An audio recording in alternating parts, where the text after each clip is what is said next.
where the food is real great and the music's first rate, where I'm glad that I ate Maestro Bistro. Where you hear old-time tunes and all kinds of croons, where they play and sip spoons, Maestro Bistro. Where your time is well spent, it will leave you content. We will never relent, Maestro Bistro.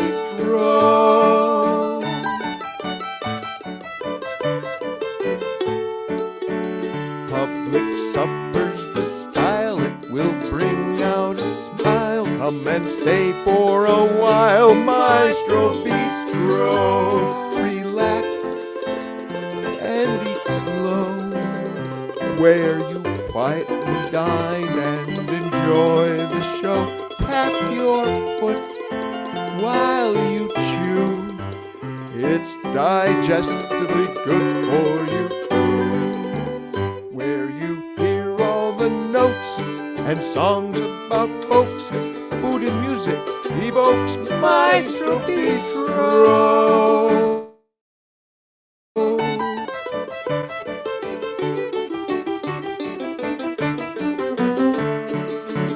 Where the rhythm will vamp, whether dry, wet, or damp, it's at main fiddle camp, Maestro Bistro.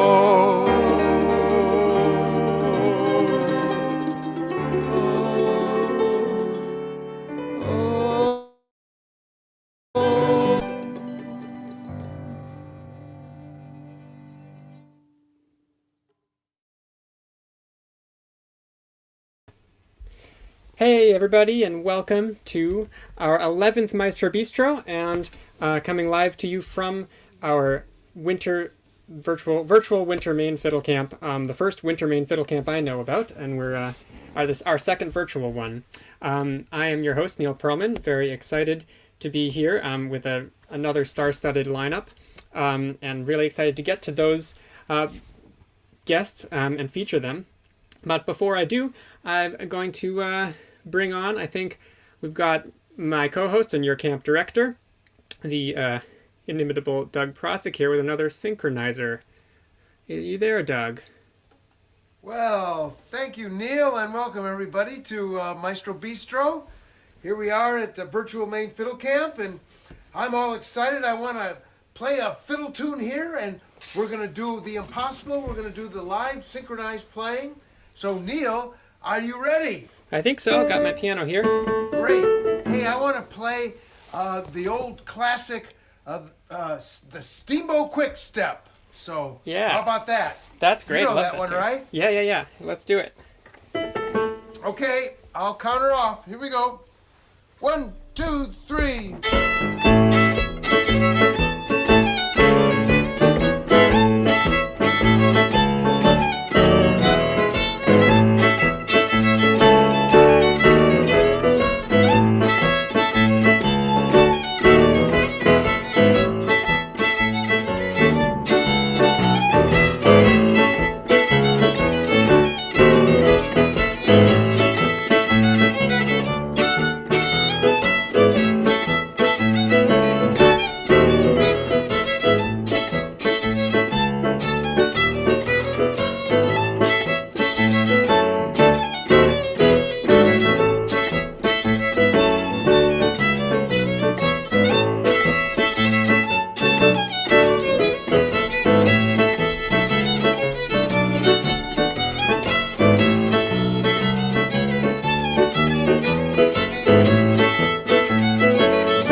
Hey, great job. It sounded synchronized to me from my end, Neil. Yeah, I think it worked again. Fantastic job.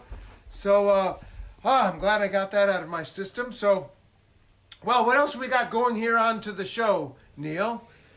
Well, let's see here. Oh, I think you were gonna say something, Doug. Here, I'm like, get you back up here. I think you were gonna say something about the virtual ensembles. Is that right? Oh yeah, right. The campers. I want to encourage the campers to produce their own virtual ensemble. And here's an example of what we did the last virtual fiddle camp with a collaboration among the bird species. We've got the buffleheads and the boom chickadee. So check this out.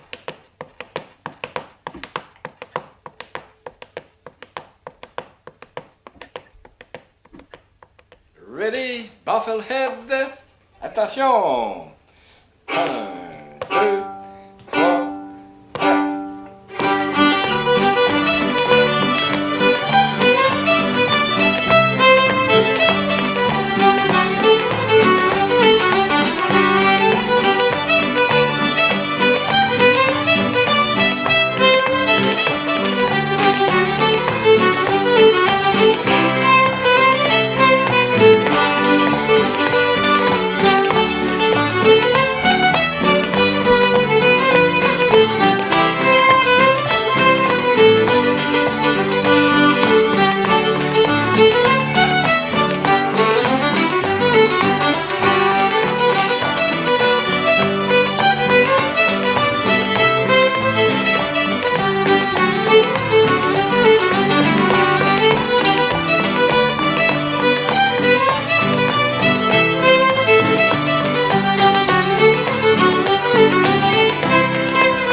Ha! How about that? I was playing along with them. That was just a wonderful tune that they learned at last virtual main fiddle camp, and that they put together for a virtual ensemble.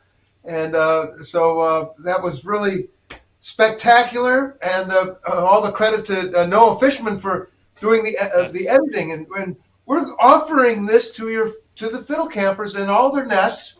If they want to create a virtual ensemble, we'll make it happen for you.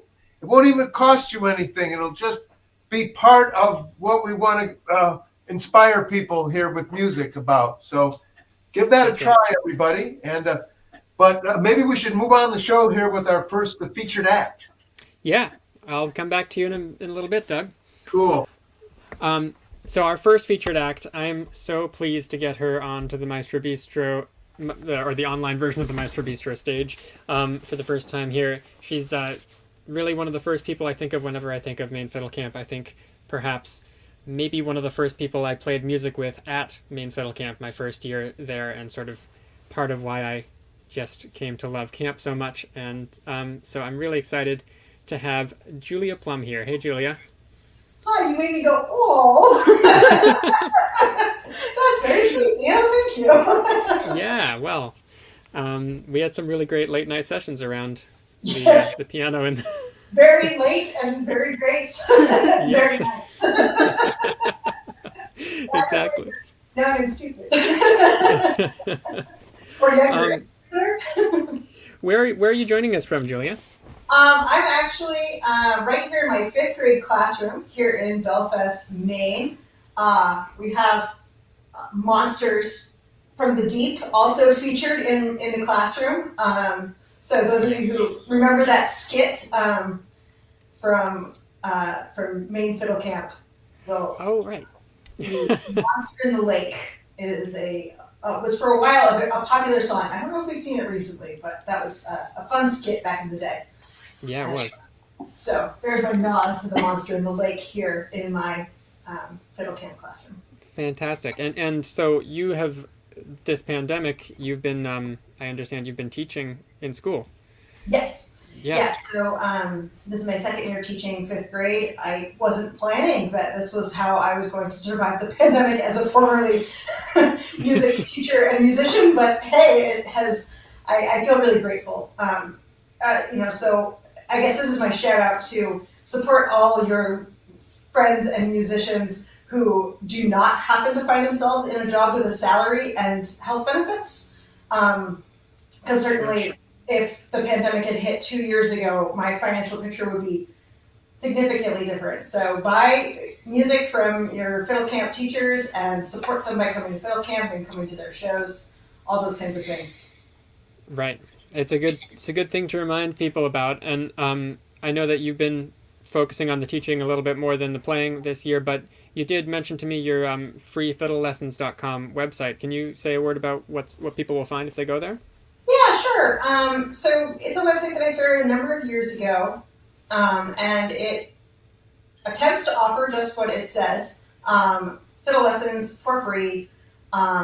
People can support through Patreon, but honestly, I'm not putting a lot of new content on. Turns out being a school teacher takes up just about every moment of your free time. Sure. Spoiler alert. But I do try to put something up there, when I can, and there's a number of lessons on there. So it's a lot of common fiddle camp tunes, as well as a few of my personal favorites. There's videos, there's recordings at different speeds with beats per minute, so you can kind of anticipate how fast that will be in practice with those recordings, and sheet music and sort of a fiddle tablature as well. So trying to get at all different ways that people might learn and reach out to people who don't have the opportunity to come to fiddle camp or have a local teacher to, of course, now during the pandemic, there's so many other ways to access music lessons than there used to be a couple of years ago. But I do hope that people still find it to be a useful website. Yeah, great. I was checking it out a little bit before this, and it looks great. People should check it out. I'm going to get out of your way here. I want to hear what you have to say with the fiddle, too. So Sure, thanks for being on the show, Julia. Everyone, make her very welcome. Yeah. All right, so hi, everybody. It's good to be here on the virtual Maestro Bistro stage. And the first tune I'm going to play, I actually decided I wanted to play this morning. And I decided I wanted to play it because I finished this book. It's called Jefferson's Sons. It's by Kimberly Brubaker Bradley, who is an author I know from some other books that I shared with my fifth graders here at school, and I thought I would check out this book. Little did I know that actually the tune Money Musk features heavily in the book as not only Thomas Jefferson's favorite fiddle tune, but a fiddle tune that some of his sons with his wife's half sister, who was an enslaved woman, Mary Hemings. Sally Hemings. I keep calling her Mary. His daughter Mary also features heavily in the story. So Sally Hemings,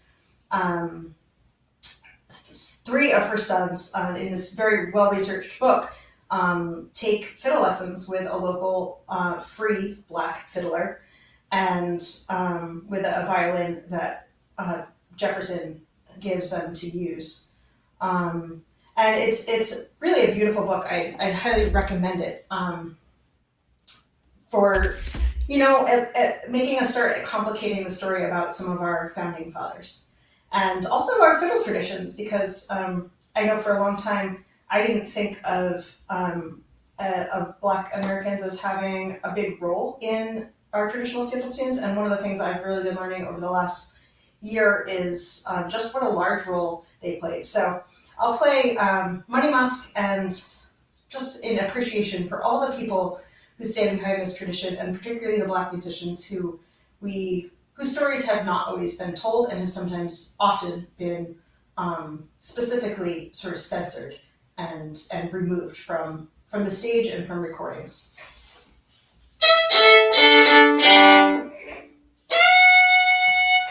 I'll get the bow back in the screen here.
chestnut and also played lots of other places throughout the world. I'll carry on with a few jigs. I don't know that I've ever played solo on the Maestro Bistro stage. I've had sets, but I've always invited friends on. So this is a set of tunes that I have loved to play on many occasions with my bandmate Brin Hill in our band Velocipede. The tunes are Sean Ryan's Jig, sometimes called Castle Jig, and Canuckman's Rambles. So, two favorites. Brin, I miss playing music with you. Hopefully we'll be on the same side of the United States one of these days.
and I'm inviting my partner Lauren McDonald up here on stage. So this is Lauren, and we're going to play the Thomas Shrug March, which is a tune, original tune by Thomas Bartlett. And I'll send it out to my fiddle class because I taught them this tune today, and I'll also send it out to Michael Boardman because I had the great luck to get to go for a quick walk the other day with Jessie Boardman, and she was saying that Michael, she and Greg's son, had been playing this tune and they'd been thinking of me, and that's why I thought to teach it to my group, and we thought we'd play it here for everybody tonight. So one of our favorite tunes, Thomas Shrug March. Are we still in tune? I'll go. Okay. Or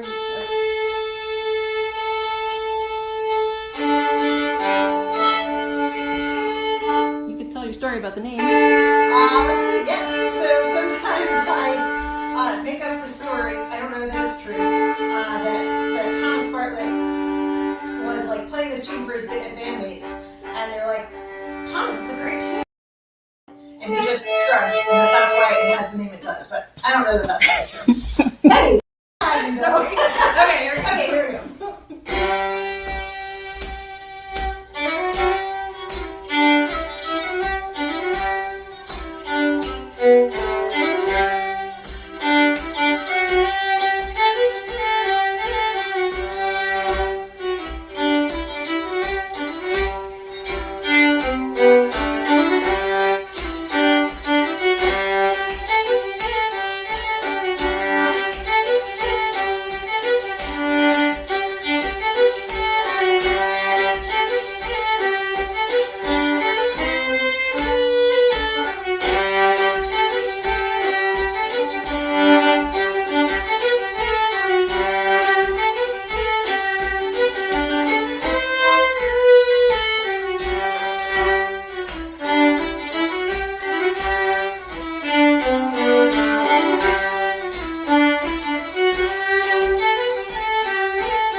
Virtual Maine Fiddle Camp. Thank you, Neil, for having me on, and I'm so excited to see our coming up guests. Thank you, Julia. That was amazing. Great to see you. Bye. Bye.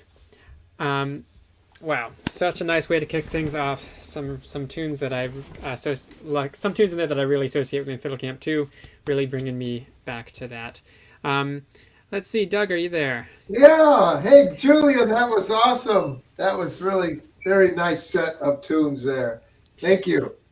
And Um, Neil, we've got the Maestros, but we got to get some Bistro in here. What do we it's got for true. Bistro? What do we got for Bistro this time? Well, for people who are either first time to Fiddle Camp through this virtual camp or have joined us for this show and aren't part of the camp right now, this show at Live Camp is a dinner show, right? And you get to eat your dinner while you watch the show. So we need to incorporate food. We try to do our best to do that, and we have a great chance to have a special guest with us today, who is known well for teaching the bass class at Fiddle Camp a lot, but has been doing a new project the last little while with a coffee cart.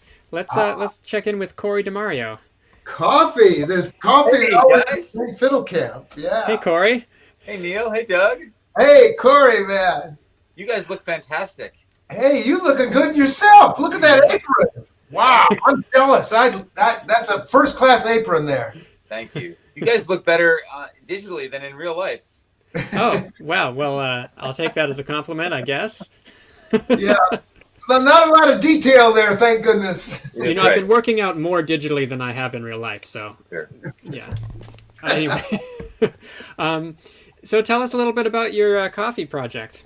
Yeah, so it's actually really related to music in this crazy way. So when I would be on tour, a lot of times, mostly with the band Crooked Still that I played with and play with, one of the things that I always was a big part of being on tour for me was finding great coffee wherever I was. So I'm really into coffee. I've always been really interested in coffee. And I had this amazing experience once in California where I was going to a coffee shop that I had researched and found. And as I was waiting in line, it was a really long line. And I kept seeing people like duck down the alley next to the coffee shop. And finally, I just hopped out of line and followed someone. And down in the alley, they had set up a little espresso machine, like right where they were roasting all the coffee, right outside. And they had this little thing, and they had a couple makeshift benches and buckets slipped over as chairs. And it was a cash-only situation. You could just get espresso shots and cappuccinos. And we sat in the lobby in the alley next to a dumpster and drank coffee and talked about coffee with people and it was this sort of cool little kind of like coffee speakeasy that happened next to the actual coffee shop. And I thought it was so cool that I wanted to do a similar thing myself. So I built last summer, actually shortly after, or 2 summers ago, I guess now, shortly after Maine Fiddle Camp, I started building a cart. So I have a small espresso machine and a couple grinders, a commercial setup, and a cart with a built-in sink and its own water. And I run a little sort of outdoor coffee shop on a patio down an alley overlooking the river here in Brattleboro, Vermont. Best coffee in town, I hear, and from my experience too. Do you sometimes get your tenor guitar out and play a little music while you're selling coffee? Or I am usually too busy making the coffee to do that. But sometimes people have played tunes, at the picnic table right next door. And then in the wintertime, it's too cold to be outside, and also the patio is covered in a few feet of snow right now. But luckily I can move inside the lobby of the building that sort of owns the patio. So I kind of am set up with my little cart inside. It's cool. It's sort of a pop-up, but I'm kind of always in the same spot. Well, lots of people love to drink coffee. It's sort of a staple. But I feel like a lot of us don't know enough about how to make what we should do to make our coffee the best we can at home. What are your top tips for people who don't have a commercial espresso machine at home to pay attention to? So the first thing that is the best thing that you can do to make your coffee better at home is to get a coffee grinder and grind it fresh right before you brew it. Buying pre-ground coffee can get the job done, but it's not as good as grinding it fresh. And if those little blade grinders, they're like spice grinders, that's better than no grinder. But even better than that is something with a burr set, so 2 opposing burrs that grind rather than chop. And that's going to make the biggest difference, honestly. If you just grind it fresh right before you brew it, that's going to help your coffee more than anything else. bigger difference than paying special attention to like the grams of weight and the temperature by degree and all that. Exactly. Like you can get into coffee on all those levels, and I do weigh all my coffee and get very specific about it. But the thing that gets you the most sort of bang for your buck, the biggest marked improvement, is your coffee grinder. The better grinder you can get, if you have a place to sink your money in your coffee setup at home, the grinder is the place to do it. And then good water, good filtered water, because coffee is like 90% water mostly. It's mostly water. Sure. So if you have good tasting water and good filtered water, that's going to also help. I've had trouble finding that kind of grinder. Yeah. It's easy to find. A bird grinder, you mean? They're everywhere. Yeah.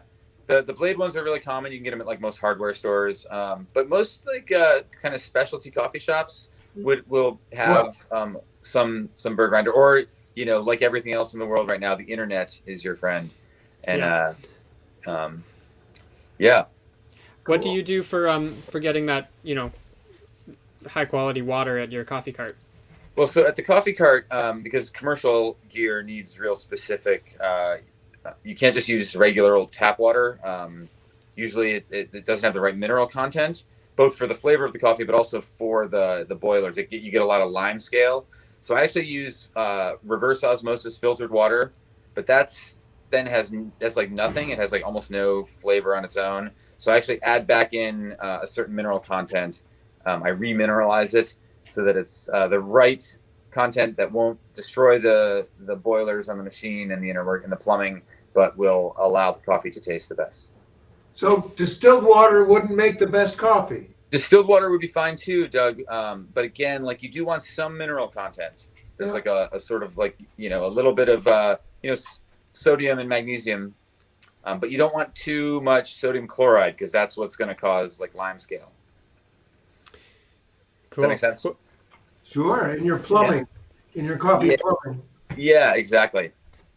To everyone who's watching, we have Corey on here for just another minute or two, but we could grab an audience question. If you have any questions for Corey, pop Neil, it in the chat there. I'm in my home kitchen, so I don't have my full commercial setup, but I do have this nifty little, my home espresso machine, which I don't know if I can get this in the camera.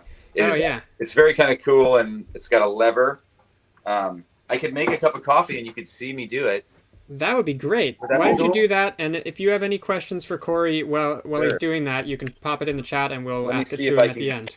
You know what? I'm going to do this here. So this is I'll sort of talk about this. This is a machine called the La Pavoni. It's a very simple home Italian espresso machine. And I'm going to make a cappuccino. Maybe. So I've already kind of done some of the work. I've measured my coffee and I've ground my coffee. And this one relies on a lever to, how's that look? Good. Yeah? Okay, so I'm going to give a little bit.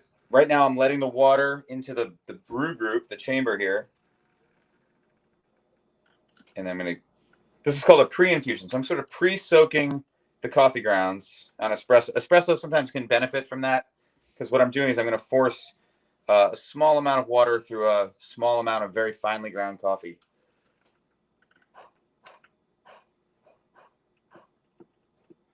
Just get this going here. Very fine ground, you said. Very fine ground. Yeah, espresso is like it's a very concentrated drink. So it's like you're using a small amount of coffee and actually a small amount of water to push it with pressure, under pressure, through the coffee ground. So like if you were just brewing coffee in your coffee brewer, you wouldn't want this fine of a ground. Right.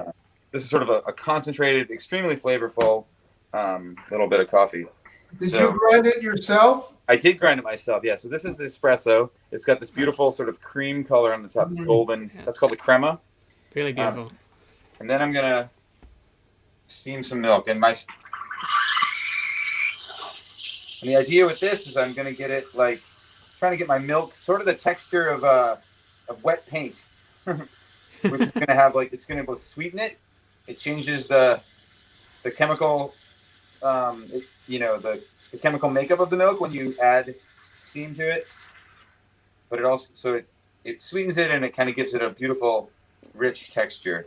Oh, really? Yeah. So if you I'm using whole milk, and just by adding heat, it's gonna do that. So again, on my commercial machine, I have a lot more pressure to deal with. It's a little easier to obtain the right texture. But so then what's cool is this is sort of the fun part. It's not. Can you see this? I'm gonna try to pour it. So if I pour it just right, how's that looking? Great. I can make a little design. It's Wow. not. So this one is a little foamy and bubbly, but it's got like a little heart. Yeah. Oh. I'm actually not going to. I'm actually not going to drink that because I have had a lot of coffee today because I was at my coffee cart all day, and I do have to drink a lot of coffee, so I have to taste it periodically to make sure that it's tasting. To make sure my customers know that it's taste, or that I know that what they're drinking tastes right. Sure. Cool. Is that interesting? Sometimes That's I very make coffee interesting. on a video and I don't know if it's interesting. No, it's really interesting and beautiful. We do have a number of audience questions that came in, and so I wonder if we can just pile through them in a lightning round. You can give us real quick answers to them. Let's do it. So let's see. Where do we go? One says, "Do you do mail order?" So I don't roast my own coffee, right? And I don't. I can't mail the actual coffee. Plus, it wouldn't be that good by the time it got to you. Right. Next one is, what coffee do you drink to look so good?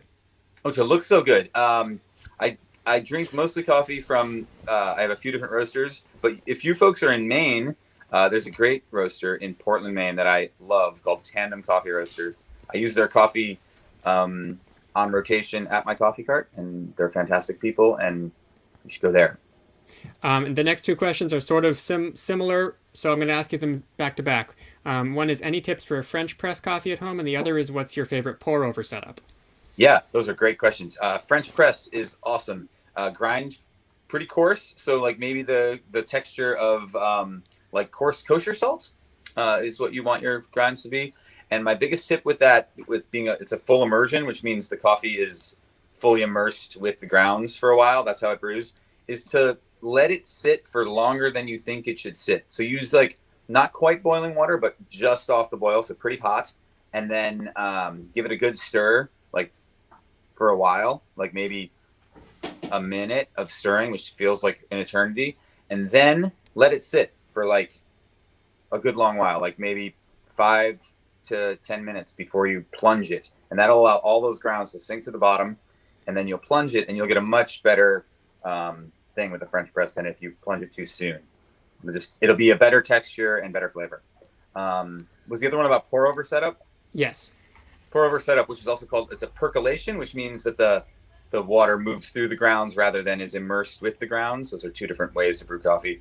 And I use just a V60. It's a Japanese. It's made by a Japanese company called It's by Hario. It's just a simple cone, and it's got these ridges that kind of help it flow. It's got quite a big hole in the bottom, and I use, so that's that, and a paper filter that's designed to go that, and then a beautiful gooseneck kettle, and that helps you pour over those coffee grounds. Ooh. Very, very slowly and evenly, so you get like a nice even, as the gravity pulls the water through, a nice even flow. And again, you're going to not grind as coarse. It's going to be more like maybe just regular table salts, or maybe not quite that fine, but somewhere in that range. Sure. Yeah, and that's what I do. And I measure everything with a digital scale. So everything's measured. I measure everything to the gram or milliliter. The amount of water as well that you add? Yeah, the cool thing, the metric system is a beautiful thing where the weight of 1 milliliter of water is 1 gram. They made that. So it's really easy to convert weight to water volume in metric, because 1 milliliter is 1 gram. So you can I didn't realize that. Yeah, so you can so like you can do your ratios. Yeah, of course. Yeah, that's great. No, all I knew was a pint's a pound the world around. Right. That's just a pint. Yeah. I mean, obviously, if you're using a different liquid than water, the weights are different. But with water, which is what we're dealing with coffee, right, you can convert very easily from weight to volume. That's great. Yeah. Well, the last question I want to throw at you, there were two questions about beans. One of them I think you already answered because that's what your favorite beans were. But you may have others to mention. But the other one was, do you find that the type of coffee bean makes a big difference? Yes, you definitely want to, the coffee bean, again, like before I was talking about your grinder being most important, truly the coffee that you source is the most important. Again, coffee is a fruit. Most people don't know coffee is a fruit. Looks like a little cherry that grows on a tree. And when we drink coffee, we're drinking the ground roasted seed of that fruit. So fruit being a fruit has a season, and you want it to be fresh. And so, sourcing coffee that is like buying coffee that is sourced sustainably. So in a good way for the farmers and for all the people, because it touches a lot of human hands from the farm that it's grown at, in a coffee producing company until it gets to us. And most of those people that work on that are people that are relatively poor and usually people of color. So we want to, the more money we can spend on our coffee on our end as a consumer means that more money is moving down that supply chain. So you want to definitely source as a consumer high quality beans from a really good roaster. Definitely smaller roasters better than bigger roasters always, because they tend to have direct relationships with the farmers and with the producers and all that stuff. So it's a big thing. Right. Yeah. Well, thank you very much for being the coffee maestro for us today, Corey. I'm glad to be part of Maine Fiddle Camp. I was sad that I because of this coffee project, I have a harder time getting to some of these online teaching things. So it's nice to be part of it. Oh, yeah. Great, Corey. Yeah, well, it's great to see you. And I think there were a couple last-minute questions that I didn't see in the chat, so sorry about that if your question didn't get answered, but I'm sure you can ask Corey next time you see him. I don't have a website because it's 2021, and I have an Instagram account, which is where I do everything on my Instagram account. So if you have Instagram, check me out. It's Patio Coffee VT. So with the little @ symbol and then Patio Coffee VT. That's where you'll find me. You can see beautiful pictures of coffee and wish that you could be in Brattleboro drinking. That's right. And some funny selfies of me like this. Yeah. Perfect. Well, thank you, Corey. Great to see you. You too, Neil. You too, Doug. Take care. Bye, everyone at Maine Fiddle Camp. I love you guys. Yeah.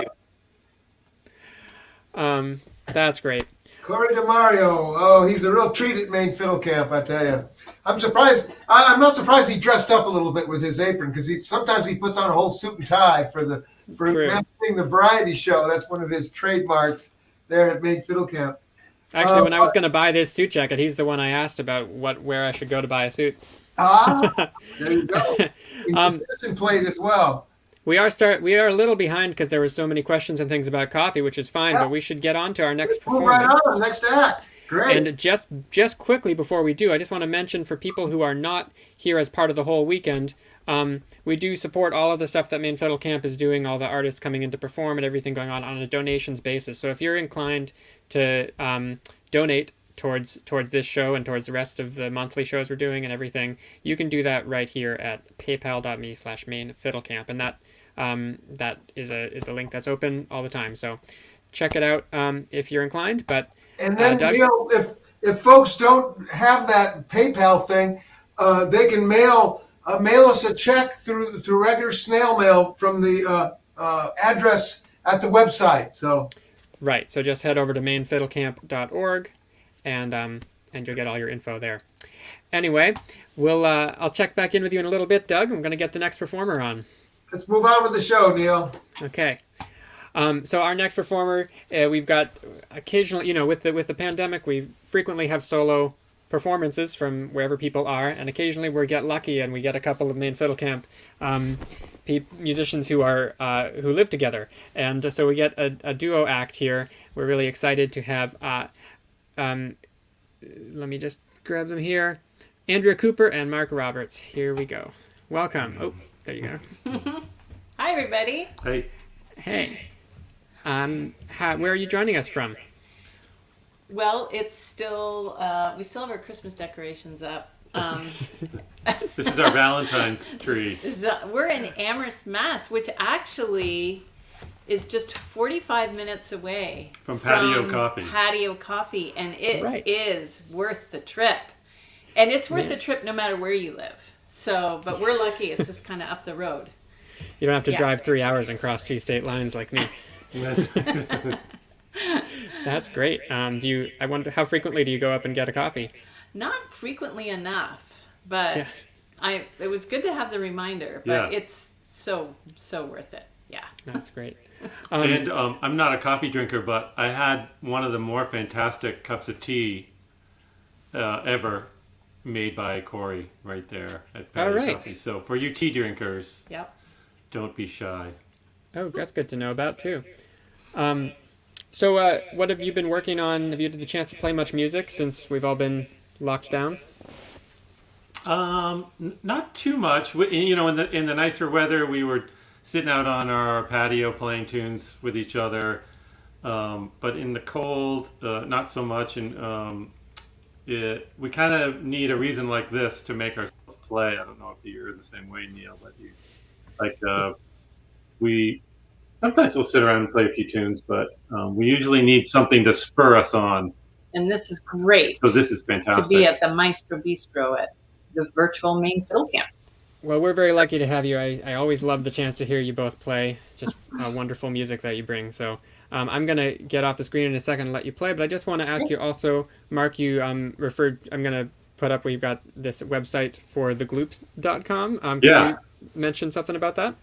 Oh, that's just my little, musical website. And there's a bunch of info on there. And I have a CD that's called The Gloop that I know a lot of people at Fiddle Camp have. And then we also have another one called High Call Cap.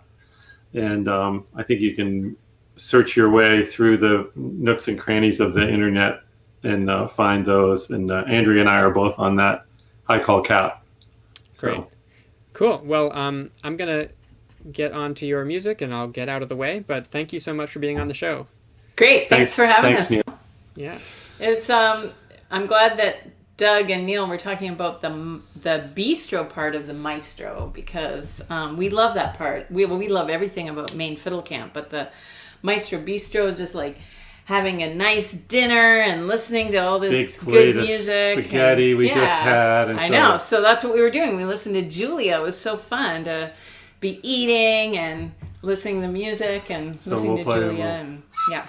Anyway, ooh. Wow, there's something wrong with my... Oh man, hang on a sec. Oh, you weren't... did you I did just... Oh no. I shouldn't have done that. Yeah, you shouldn't eat right before you play the whistle. Oh, yeah. Oh, boy, that's... Oh, my God. Do you have another one? I don't think that's going to... Okay, wait, I'll get another one. This is a lesson to you whistle players out there. Don't be eating and then picking up your whistle. I got another one here. Sorry about that, guys. Mark did go into the warbler class today with Sharon and the warblers, and I hope he mentioned. I did say that. And then of course I didn't. Don't do what I do. Do what I say. Okay, here we go. Fun tunes. Fun tunes. Ready?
works so much better when it's not completely plugged up with. So the names of those, the first tune we played was Within a Mile of Dublin, one of our favorites. Oh, no. Should I correct you? Yes, you should correct It's Famous Ballad. Oh, yeah, that one. I was thinking. The famous Ballad. Ballad. That's right, the famous Ballad. She was wishing she was within a mile of Dublin. I was wishing. And then we ended up with Johnny Harling's. And we're going to go from 2 whistles to 2 banjos. We often say in our house, there's only one thing better than 1 banjo, and that's 2 banjos. So here you go. And the banjo doesn't really, you can eat and play the banjo. One of the other advantages of the banjo.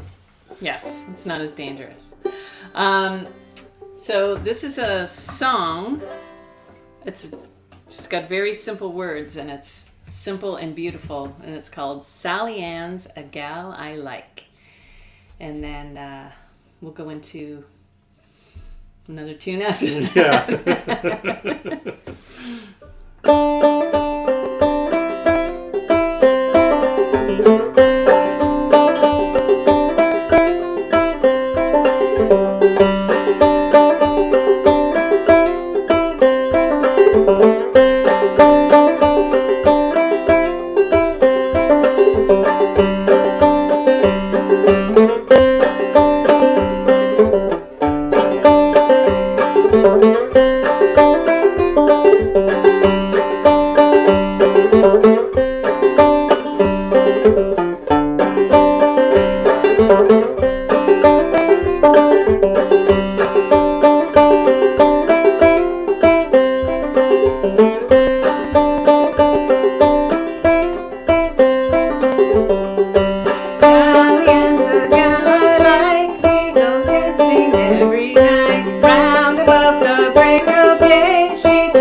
We have our technical advisor over in the corner here. You're a little hot. Oh, we're, yeah. Okay, that's gonna Thank you, Fenton. Fenton's our, yes, technical advisor. He was part of the cello-bellied sapsuckers today at the virtual Maine Fiddle Camp. That was fun. They learned a really cool Quebecois tune. Yeah, that was a beautiful tune Um, to the cello teachers. Really cool yeah. march. So Fenton's going to teach us the tune. Well, thank you, Yeah, everybody, it's so cool for to inviting us get to participate again Yes. with the gang.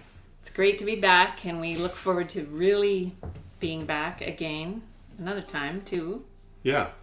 So we'll play a couple tunes. The first one's by Liz Carroll. It's a slip jig called Liam Childs, and then Andrea is going to play a tune after that she got from her sister Yes. called Donegal Lass. The Donegal Lass, which I think is a tune that has been taught in the whistle class. I believe. Yes. So thanks everyone. Thanks Neil. Thanks Thank Doug. you, Doug. Thanks, everybody. Happy Maestro Bistro and Maine Fiddle Camp. Okay.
Thanks, guys. Thank you so much, Thanks, Mark Neil. and Andrea. Great to have you. What a great set of music there. Really Oh, beautiful yeah. stuff. Thanks, Mark. Thanks, Andrea. So many instruments. Cool Back and forth. tune. Yeah. And good humor, too. A little bit of humor never hurts. Yeah, we got to have that at Maine Fiddle Camp. A little bit of falderall. Yeah, a little falderall. And, I'd like to, speaking of falderall, let's do it just a little bit here with a little bit of a Don Messer clip from his old TV show. He just was a fundamental influence for all the fiddlers for many years in his radio and television program. So let's go back in time a little bit for just a little bit of Don Messer here, everybody. Check this out. Special way, here are Don and all the Islanders and the pea soup reel.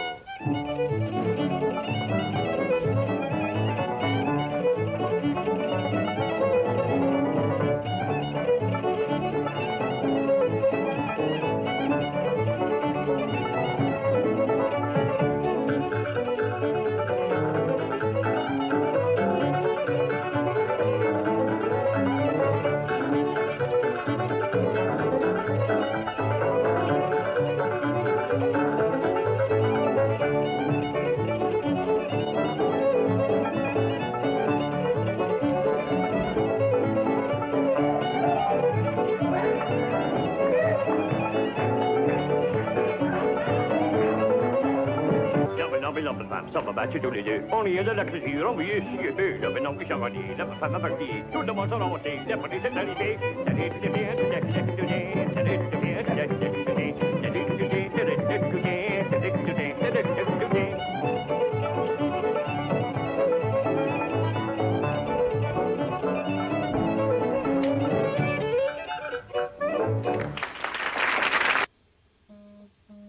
All right, Don Messer, vintage, absolutely. Oh boy, Yeah, fantastic. Classic version of it, and that was Charlie Chamberlain too. His sort of one of the sidekicks of the Islanders, and he always did a little singing, a little step dancing, had a shillelagh, and was quite the character. So, really fun stuff. So, all right, well, we've got another performer coming right up. Why don't we bring on Chris Brin, everybody? Yeah, hey Chris, you there? Hey. Oh, wait a second, you muted there. We got to hear it. Very smooth, Christopher. Yes, very good. Yeah. There we go. How's it going? Oh, Good, really welcome. good. You know, So, Chris, I have to take issue with one thing you said earlier on. It was great that Corey is doing the metric system because it's much saner than the imperial system. But a pint is not a pound the world round. it isn't. It's 20 ounces in the UK and it always has been. The imperial pint is 20 ounces. The US pint is 16. So it's not a pound the world round. And we used to say a pint of water is a pound and a quarter. So, Oh, is the 16 ounce a pound? it is, but it's an American measurement. That's the American. Yeah, a pint of water is a 20-ounce pint. Yeah, Which okay. means- I like your pints better, especially when they're ale. It's ale. That's true. Hey, you know, I got to say something though here about the piano accordion and Maine Fiddle Camp. We've got like three of the most incredible, diverse, wonderful piano accordion teachers. We've got Chris Brin here, specializing in Irish style, and then you got Jeremiah McLean, an unbelievable accordion player and teacher, and then we got Nancy Three Hoffman too, with the Eastern European and just what an incredible lineup of piano accordions. So I can hardly wait to hear some tunes from you. Yeah, I can't wait either. Just before we get into it, though, let's hear where are you tuning in from? Where are you joining us from? I'm in my basement in Searsmont, so my wife keeps saying that I need to improve my Zoom backdrop, but it seems that the place is full of instruments and microphones and accordion bits and pieces and that kind of thing. So, yeah, this is where we are at the moment. Do you do any accordion repair yourself?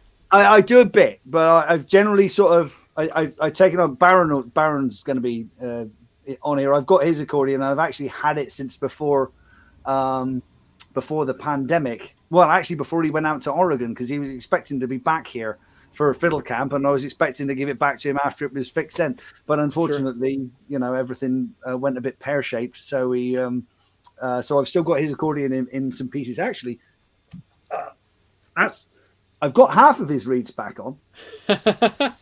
There you go. But anyway, I do my own, but it's a time thing. It's very, very time consuming indeed. That makes sense. Yep. Yeah, well, I understand because I've been occasionally having to figure something out for mine. I'm not much of an accordionist, but I have one, and I have to figure out a way to make it keep working when something doesn't go right. So yeah, I might give you a shout at some point. I actually might have this one sent out to Seattle. There's a fella out there called Mike Araldi who I had another one of these a while back, and my nephew's got that one in England now, it was a bigger model and it was a bit heavier, so I traded it up for a smaller one. But he does a great job on tuning and stuff, so I might send this one out to get it done because it's well worth it. If you can find a good old accordion, it actually can be better than buying a new one these days, and certainly less expensive. So, well, that's a good tip. Have you been playing much music during the pandemic? Working on a CD actually. I've been playing with a couple of guys. We call ourselves the Napper Tandies, and we've been playing together now actually for about 20 years. And when we realized that we've been playing since I came to Maine, my wife and I moved to Maine in 2000, and I met the guys in the fall of 2000. So when we figured out that we'd actually been together for playing together for about 20 years, then we figured we should probably put another CD together. We did one a while back, and it was kind of, done with what gear we had at the time. So it wasn't the best polished thing in the entire world. So now we've all got good interfaces and good microphones, and we're figuring that we can probably get a decent sound out of a lot of the software which is out there. So we're trying to put another CD together. So yes, it's been fairly busy still, but boy, do we miss a session and miss playing out. Yeah, I hear you. Nice to have something here this weekend to fill it in a bit. Well, I'm excited to hear what you got for us. I don't want to take up any more of your time here. I'm going to get out of the way and let you play. Marvelous. Yeah, okay. I'm going to start. I think I'll start with a song which was written by Dominic Behan about after in the 50s, after World War II. A lot of Irish went back over to England to help rebuild, and they got jobs on building sites. And unfortunately, this song, although it's got a very cheery tune to it, is about all the they were considered kind of expendable by people like Robert McAlpine. This song is really about all the nasty accidents that seem to happen to them on building sites and stuff. So.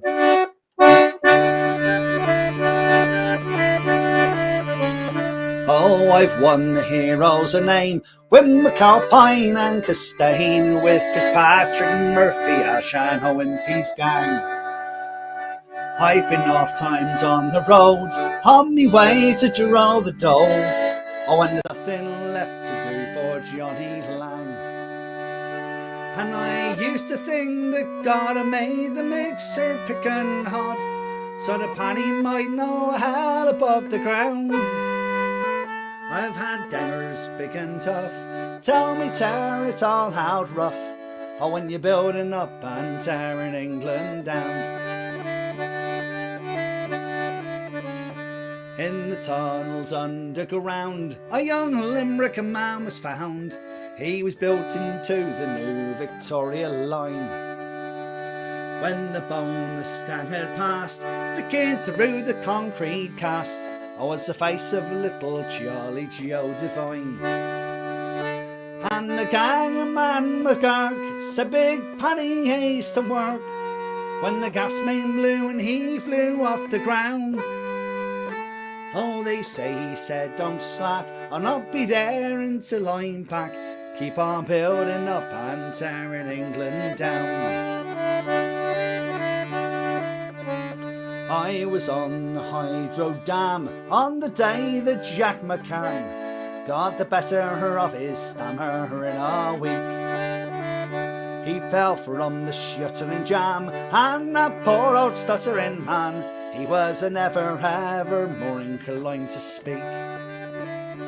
And I saw a balls McCall from the big flyover fall into a concrete mixer spinning round. Oh, it was not his intent, he got a fine head of cement when he was building up and tearing England down. Do you remember Carrier Jack with his heart upon his back? How he saw one day he'd set the world on fire. Oh, his face we'd never seen since his shovel it cut clean to the middle of the big high tension wire. Oh, no more like Robin Hood will he roam through Crickle Woods or dance around the pubs in Camden Town. Oh, but let no man complain that a part died in shame when he was building up and tearing England down. So come all you navvies bold who do think that English gold is just awaiting to be taken from each sod. For the likes of you and me will never get an OBE or a knighted for good service to the hod. They've a concrete master race, boys, to keep you in your place, and a ganger man to kick you to the ground. If you ever try to take part of what the bosses make, Oh, when you're building up and tearing England down. If you ever should try to take part of what the bosses make. Oh, when you're building up and tearing England down.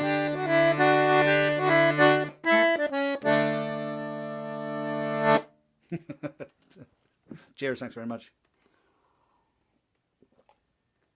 So yeah, that was by Dominic Bean, and I got into Irish music originally just because we all played accordion back home when I was a kid, and I just got into the Dubliners. I got into the Chieftains and the Dubliners, and just wanted to play Irish. And my grandfather is originally from Glendalough in County Wicklow, and spent a lot of time in Dublin himself. So I'm going to do a song from Dublin.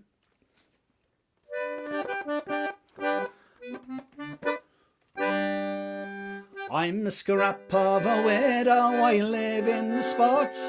Oh, in Dublin they call it the Coombe.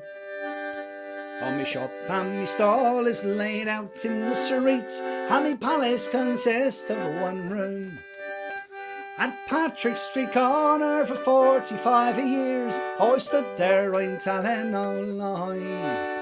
And while I stood there, oh, there's a none that would dare to say black was the white of me eye. You may travel from Clare to the county Kildare, from Drogheda right back by Macaroon.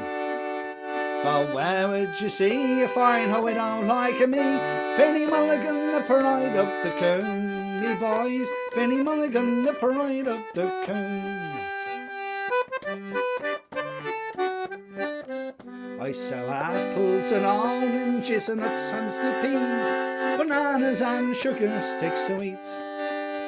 Of a Saturday night I sell second-hand clothes, and the floor on my stall is the street. I sell fish on a Friday laid out on a dish, fresh mackerel and lovely ray. I sell lovely herrings, such a lovely fresh herrings that once swam in dear Dublin Bay. You may travel from Clare to the county Kildare, from Drogheda right back by Macaroon. Oh, where would you see a fine hoe don't like me? Penny Mulligan, the pride of the Coombe, me boys. Penny Mulligan, the pride of the Coombe.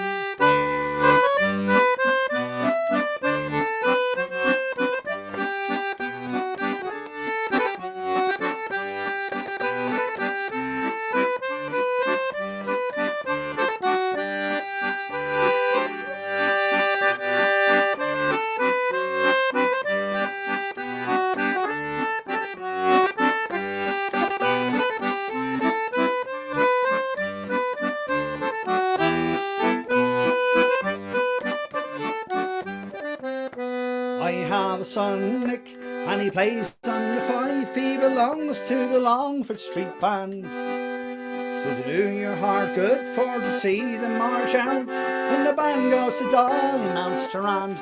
In the park of a Sunday I caught quite a dash of the neighbours look on in surprise when me grand paisley shawl and me bonnet so tall I dazzle the side of your eyes. You may travel from Clare to the county Kildare, from Drogheda right back by Macaroon. Oh, where would you see a fine hoe don't like me? Penny Mulligan, the pride of the Coombe, me boys. Penny Mulligan, the pride of the Coombe. Oh, you may travel from Clare to the county Kildare, from Drogheda right back by Macaroon. Oh, where would you see a fine hoe don't like me? Penny Mulligan, the pride of the Coombe, me boys. Penny Mulligan, the pride of the Coombe.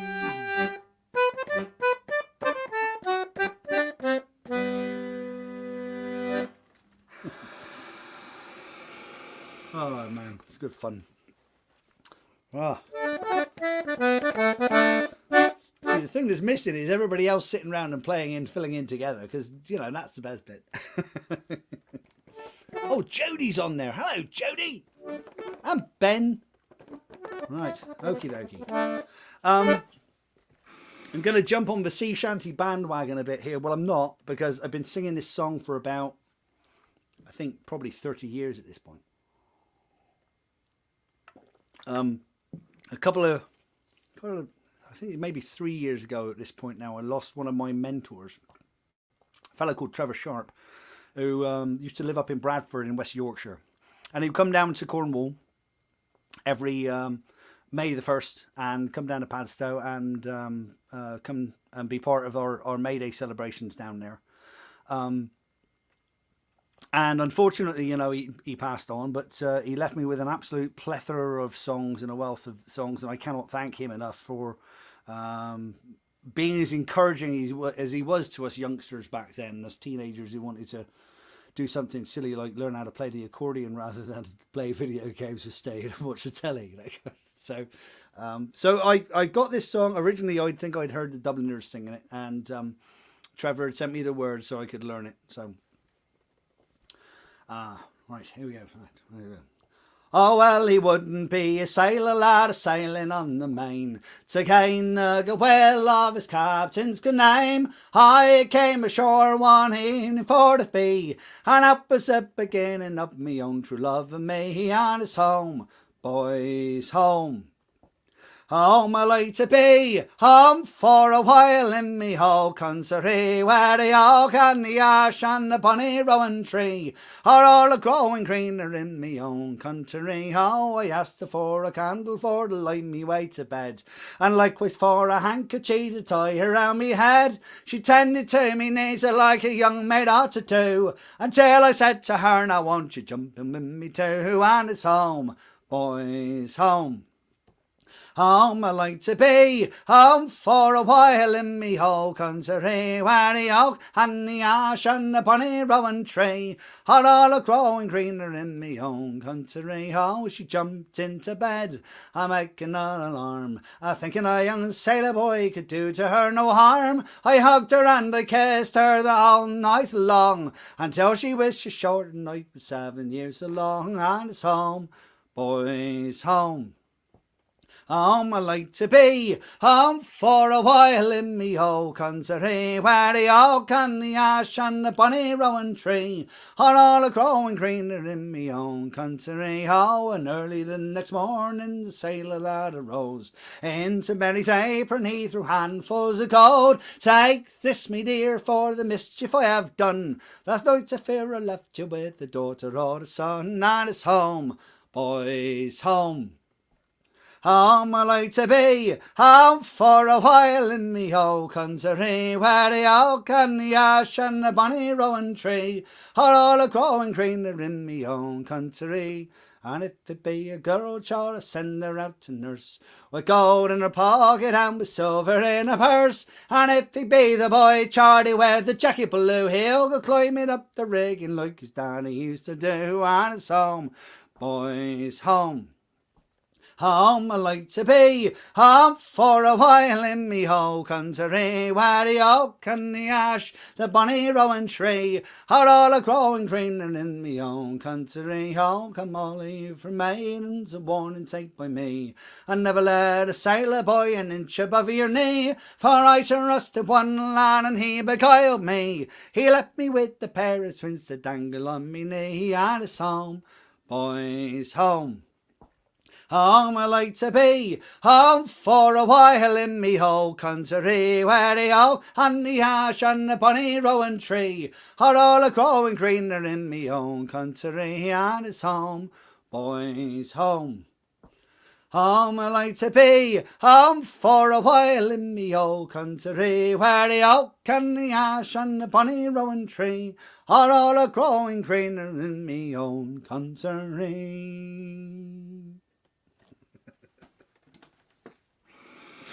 What have we got there? Baron. Chris, I'll give you 10 points if you stomp your foot so hard that your drink falls off the table like a good old-fashioned fiery session set. Yes. Unfortunately, Baron, I have a concrete floor, and I've got some carpeting down here, and the table's pretty solid, so... I'm going to... I think I'm probably just going to... Got about 5 minutes left here, according to my watch. I think that's right, Neil, but... I'm going to leave you guys with this one. This is close to my heart because I was brought up, I mean, I spent most of my time and most of my childhood in a fishing village in, it's not over until Chris plays the Bucks of Oramore. I'm not going to play the Bucks of Oramore this evening. I spent most of my time in a fishing port of Padstow. And back in sort of 1991, 1992, I think you had The Perfect Storm over here, or you had the movie which was about that. The same sort of series of storms. Whatever happens generally on the east coast of America, it will slide all the way over to the up and around Nova Scotia and Newfoundland and across and down and end up somewhere off the coast of Ireland, off the coast of Cornwall, kind of thing. So in about 1991, 92, in space of a year, we lost 1, 2, 3, 4, 5 one week, 2 the other week. I had 7 fellows who died fishing, and I was a commercial fisherman at the time. So I'm going to leave you with this one,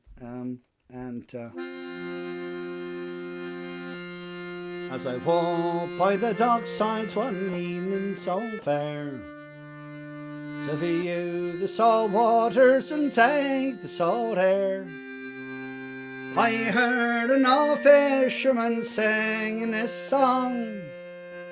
Oh, take me away, boys, me time's not long. Around me up in me oilskins and jumpers, no more on the docks I'll be seen. Just tell me, old shipmates, I'm taking a trip, mates, and I'll see you someday on Fiddler's Green. Now Fiddler's Green is a place I've heard tell, when the fishermen go, if they don't go to hell. The skies are all clear and the dolphin do play, and the cold coast of Greenland is far, far away. Around me up in me oilskins and jumpers, no more on the docks I'll be seen. Just tell me, old shipmates, I'm taking a trip, mates, and I'll see you someday on Fiddler's Green. The skies are all clear and there's never a gale, and the fish jump on board with one swish of their tail. You can lie at your leisure, there's no work to do, and the skipper's below making tea for the crew. Around me up in me oilskins and jumpers, no more on the docks I'll be seen. Just tell me, old shipmates, I'm taking a trip, mates, and I'll see you someday on Fiddler's Green. Now when you're in dock and the long trip is through, oh, there's pubs and there's clubs and there's lasses there too, and the girls are all pretty and the beer is all free, and there's bottles of rum hanging from every tree. Around me up in me oilskins and jumpers, no more on the docks I'll be seen. Just tell me, old shipmates, I'm taking a trip, mates, and I'll see you someday on Fiddler's Green.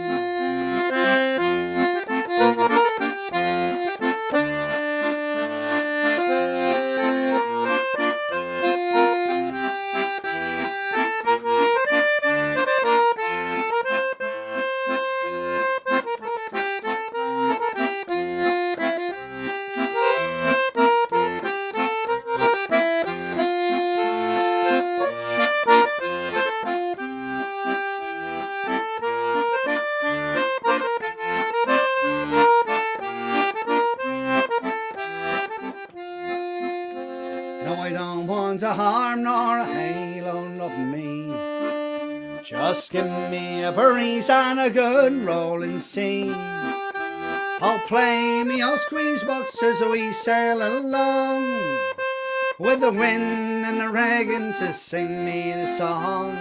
From me up in the oilskins and jumpers, no more on on the docks I'll be seen.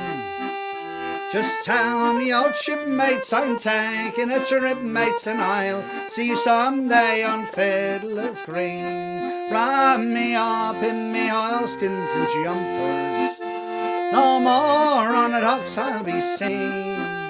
Just tell me, old shipmates, I'm taking a trip, mates, and I'll see you someday on Fiddler's Green. Cheers, thank you very much indeed. Thanks, Chris. Sounded Cheers, Neil. wonderful. Great to see you. We'll see you around the rest of camp. Thanks, Chris. Sounded great. I can hardly wait till we get together, and I'll break out my piano accordion and we'll go wild. Oh boy. Well, we've almost run out of time here. I was hoping though to squeeze in a quick special surprise guests.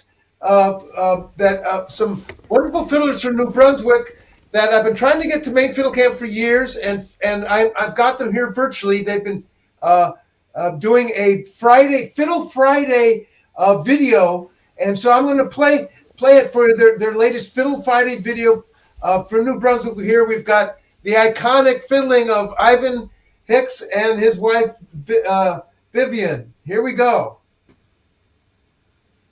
Hi folks, Vivian and I back again for another Fiddle Tune Friday.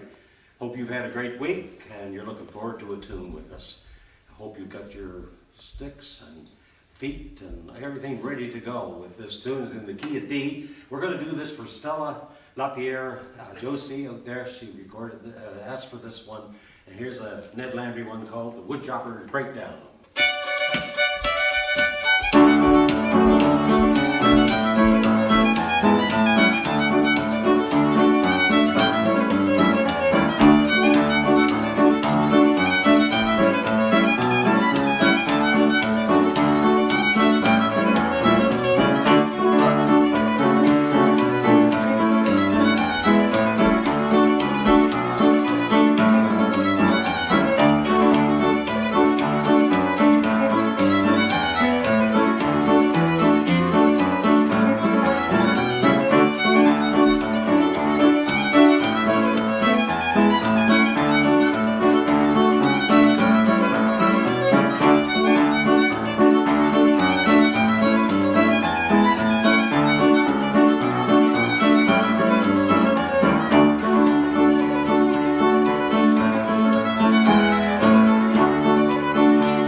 Enjoyed.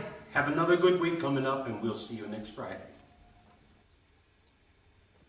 Hey, yes, Fantastic. I'm Vivian Hicks. Oh boy, what a treat! A special surprise guest, virtual special surprise guest. But I guess at the end of the show here, Neil. But folks at Maine Fiddle Camp and those tuned in to Maestro Bistro just to watch that can stay on because we're going to be segueing right into a barn dance presentation featuring Dudley Lofton, Bill Olson, Maggie Robinson, and Chrissy Fowler, hopefully, and myself, all talking about barn dancing, maybe doing some barn dances, getting people dancing, talking about it, maybe showing some videos. And all I have to do is stay right here.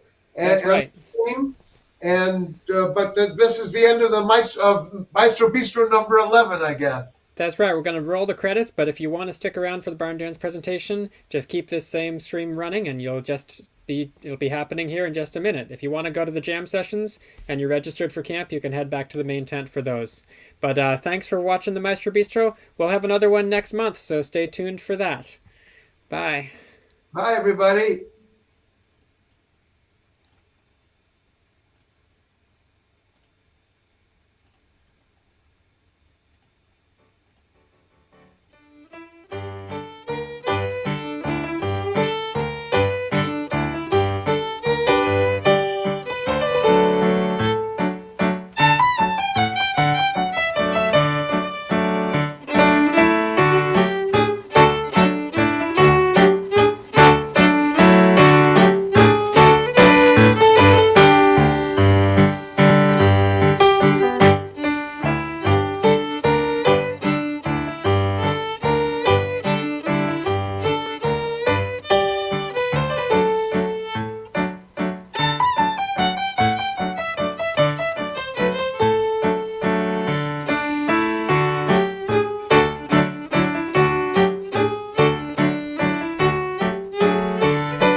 Hey, everybody. Welcome back here.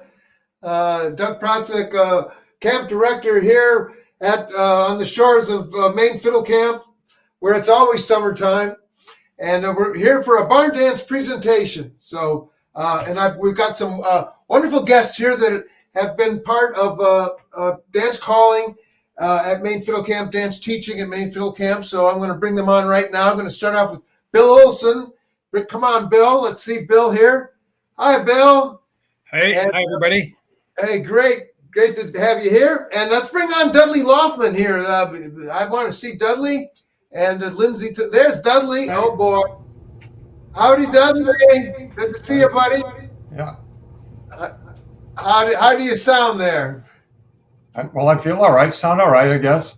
Yeah, I want to hear you because we want to. Yeah, okay, good. You do sound good. So welcome to the this part of the Fiddle Camp presentation about barn dancing, and let's bring on Maggie Robinson. Maggie, there she is. Hi, Maggie. Hello. Hey. All right. We're gonna see what happens here. Have some fun, and we're gonna bring on Chrissy Fowler too. There she is. Hey, Chrissy. How cool is this? Welcome to the live stream world here. It's crazy. It's crazy, yes. Well, anyway, we got to have a barn dance, or we got to talk about barn dancing. We got to make something happen here. I have some video that we can show as well. Okay. So if we want to take a break, but anyway, why don't we start off with what Dudley Loffman here has to say and play and whatever. Maybe give us some tunes and some dance calls. What do you say, Dudley? Yeah. If I were doing a dance at the Fiddle Camp, of course, before the Fiddle Camp, we had a little workshop before supper with some of the musicians I invited to come to learn some of the tunes that we may or may not play for the dance. But at the dance itself, usually the first dance I do is called the Grand Salute. It's a circle, all right? Everybody up in a big ring. Don't need a partner. You can have one if you'd like to, but you don't have to have one. All circle to the left.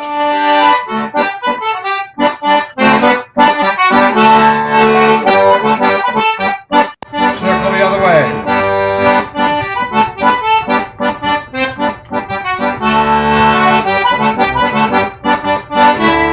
All to the middle. And back. And once again. And bow. And back to place. All circle the left.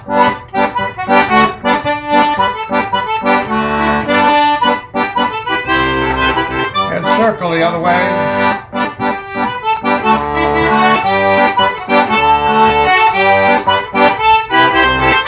All to the middle. Back. And in again and bow deeply. Out to place. Now, if you get a partner, you haven't got one, get one. Anyone? All promenade. And round to the ring. To the right of the ring.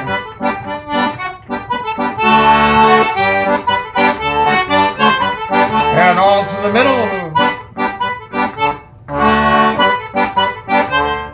And bow deeply. Last time, promenade to the left of the ring.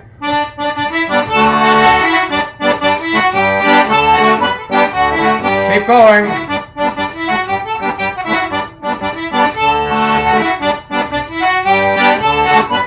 And into the middle, into three, back up. Go in again and bow and hold it. Look at your shoes. Out to place. The Grand Salute.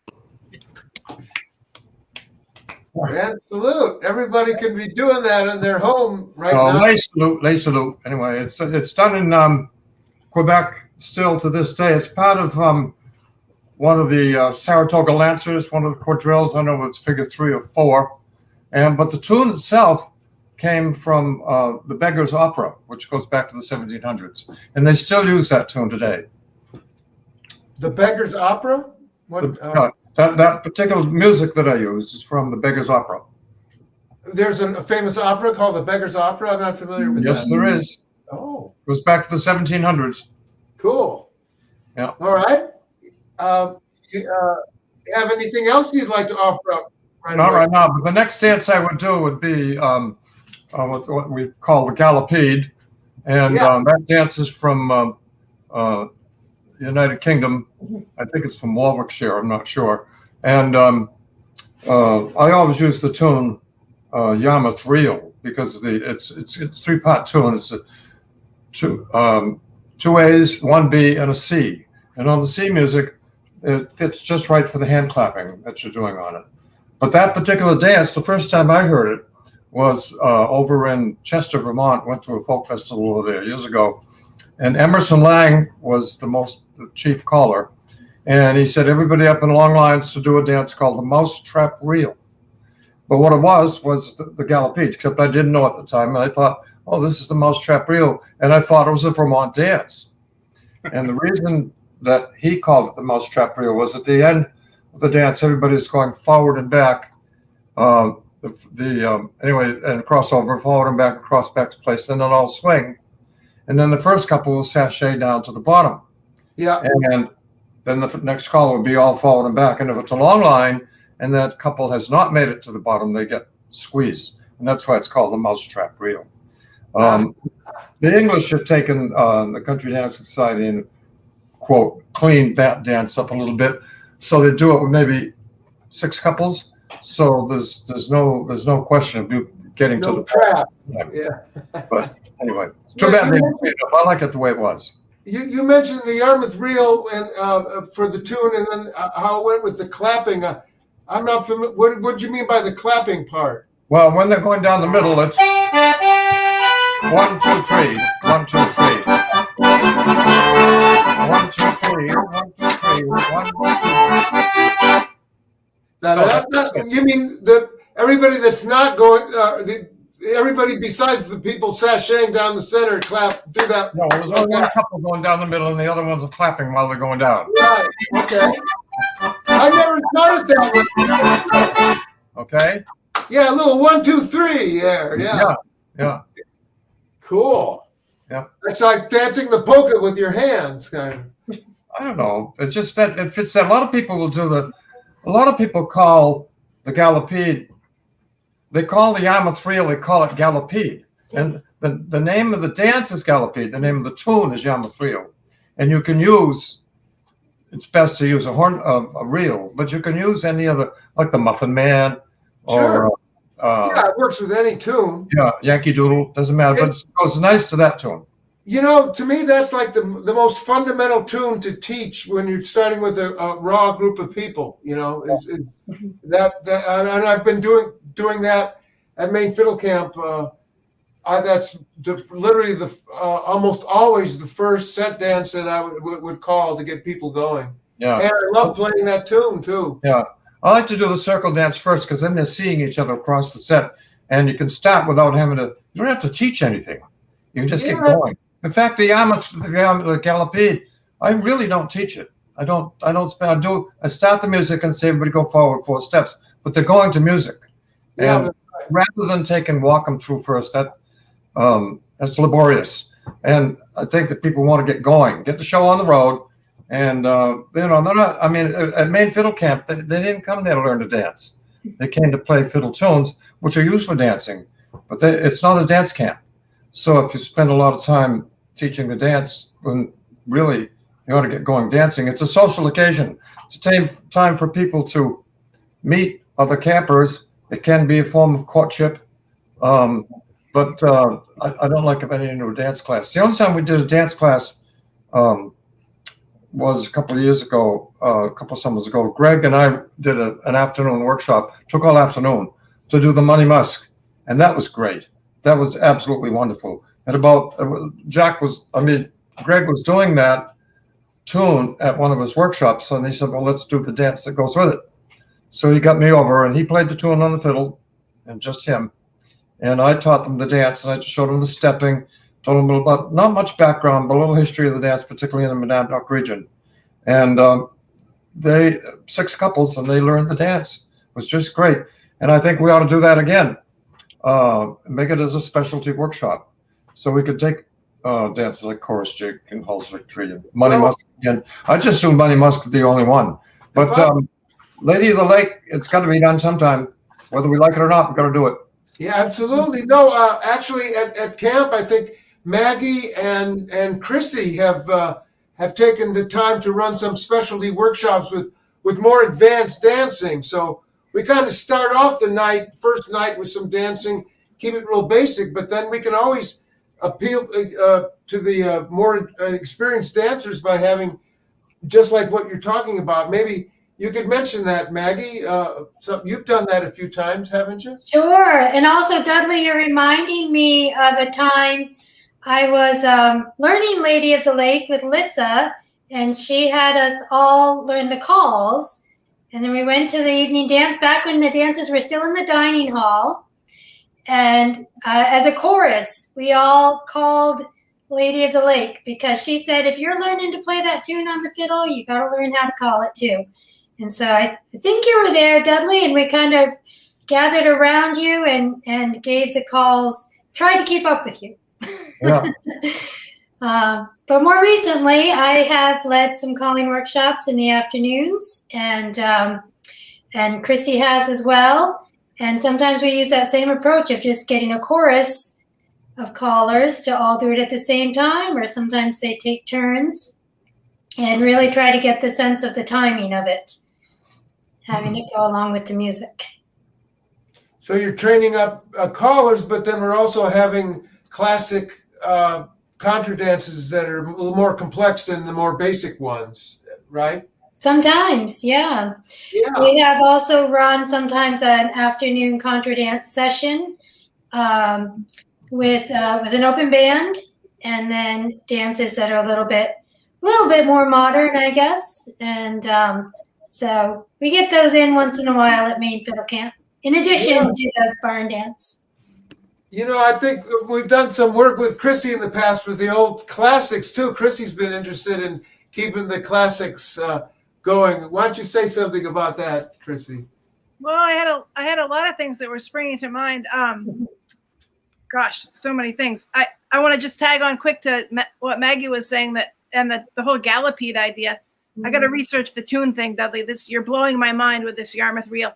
But it's a classic to dance, and it's great for every barn dance or community dance or wedding or any sort of dance where, as you say, Dudley, they're not, like, the main focus isn't there to dance. It's like a social occasion, or it's a music camp where you're learning to play the instruments. It's a great one to start with calling too, though, because of the phrasing. There's enough of a trick. There's like one little tricky part that you have to remember. Oh yeah, it's a little bit longer. And other than that, it's a perfect one for learning the phrasing when you're just starting off calling. And it's simple enough that most of the people who want to call already know how to dance it. But on the other end of the spectrum, I've also gotten really excited at Fiddle Camp about doing some of the chestnuts. Like, I have this memory that Lissa and I collaborated on it at one point, trying to do all sorts of things like Rory O'More and maybe Petronella and Money Musk, of course. Portland Fancy. Portland Fancy. Yeah. Hall's Victory, I remember one time. Yeah. And the thing about those is so interesting to me is some of those classic chestnut dances, when they have their own tune, and I think of this as true with the tune that I think of as Gallopede. You just hear the music and you want to dance. Like I was hearing Julia earlier tonight, and I just wanted to stand up and do Money Musk. I was eating, so I did. So I didn't. But you hear that music and the dance steps just come because it's so associated. It's so inextricably linked. But on the flip side, one more thing I want to just say is back to what Dudley was saying, and I think everybody here would agree that when you're doing a barn dance or a community dance, and they're folks who are primarily there for some other reason, the whole key is to make sure everybody has a great time. And I know all of you know the late, great Nat Hewitt, who came to Maine Fiddle Camp quite often. When I first was calling, I was doing a bat mitzvah dance with Nat and Larry Unger. And Nat had his own opinions. Like I wanted to hear Gallopede, or the tune I think of as Gallopede. And halfway through, Nat switched to By Mir Bist du Schön, which is this crazy tune, and fit perfectly with the bat mitzvah. And I was a little outraged, but yet the point of the dance was not for me to be up there enjoying myself, but for the dancers. And they loved it because it was this classic tune that all of the folks who were in attendance knew. And, you know, that's what we were there for, is to make sure everybody had a great time connecting with each other and with the music and the dancing. It's nice to be here with everybody. Yeah. Cool. Oh, well, let's see. What maybe we'll hear from Bill here. What do you got to say, Bill? Chrissy, were you at Tim Triplett's wedding? Yes, I was. Okay, so they started spontaneously jamming and playing Money Musk, and David Kaner started spontaneously calling the dance, and everybody jumped in, and without any teaching, there was like 40 or 50 people on the floor dancing Muddy Musk with no teaching. And afterwards we went, wow, what other group could this possibly happen with? Well, Doug's probably been in groups where that could happen to, but for all of us people that had been, you know, doing modern urban contra dances up to then, I mean, I knew Muddy Musk, but, you know, just barely, but I got swept along. But that was, I mean, that's like, you know, talking about spending a whole afternoon teaching the dance and then having it done spontaneously. Of course, a different group. Anyway, I thought that was pretty funny. Definitely insiders on that one, Bill, I would say. That was definitely, anyway, that just reminded me of that. But at the Ralph Page weekend, it's become a tradition at dinner time, lunchtime, and this Lake George style. George, what's his last name? Lake George Hodgson. No, plays the guitar. Anyway, I see him in my mind, but I can't. Anyway, he started that, and now they have 30 or 40 couples dancing the Money Musk during lunchtime. And also they did it at I think it was my 40th birthday party, 45th in Franklin. And somebody started playing Money Musk, and again, Lake George got everybody up and went right down the whole length of the floor and up some steps and into another stage. Cool. And on that, the Gallopede, I don't call that a basic dance. It's a dance of its own. It's got its own life, and it's a great. It's wonderful. But it's not basic. I mean, it's not a step up a ladder. It's by itself. Oh, no. Hey, Dudley, I just want to clarify. I don't mean basic. I mean like, you know, like the nourishing elements, like the core, like the basic food groups that you'd want to eat, not your like hors d'oeuvres and all that other junk. Twinkies. Yeah, like basic. I mean like the basic, like the soul food. Just staples. Yeah. Yeah, that'd be another way to say it.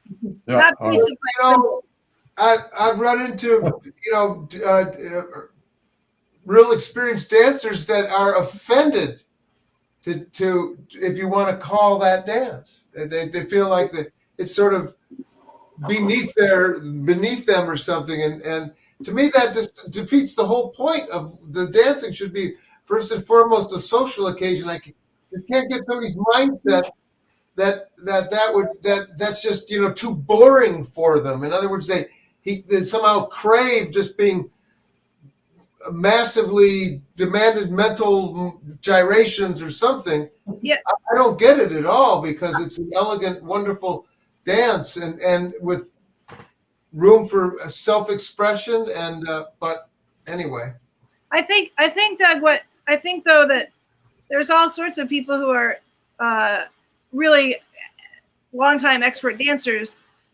but I think if you're used to focusing on dancing for the complexity of it, or the math of it, or the or if you're an enthusiast, you know, like some people like to go golf, and then some people like to go play in the Masters, right? And if you're playing in the Masters, it might be a little bit, you might feel like it's beneath you to go play golf with all your friends.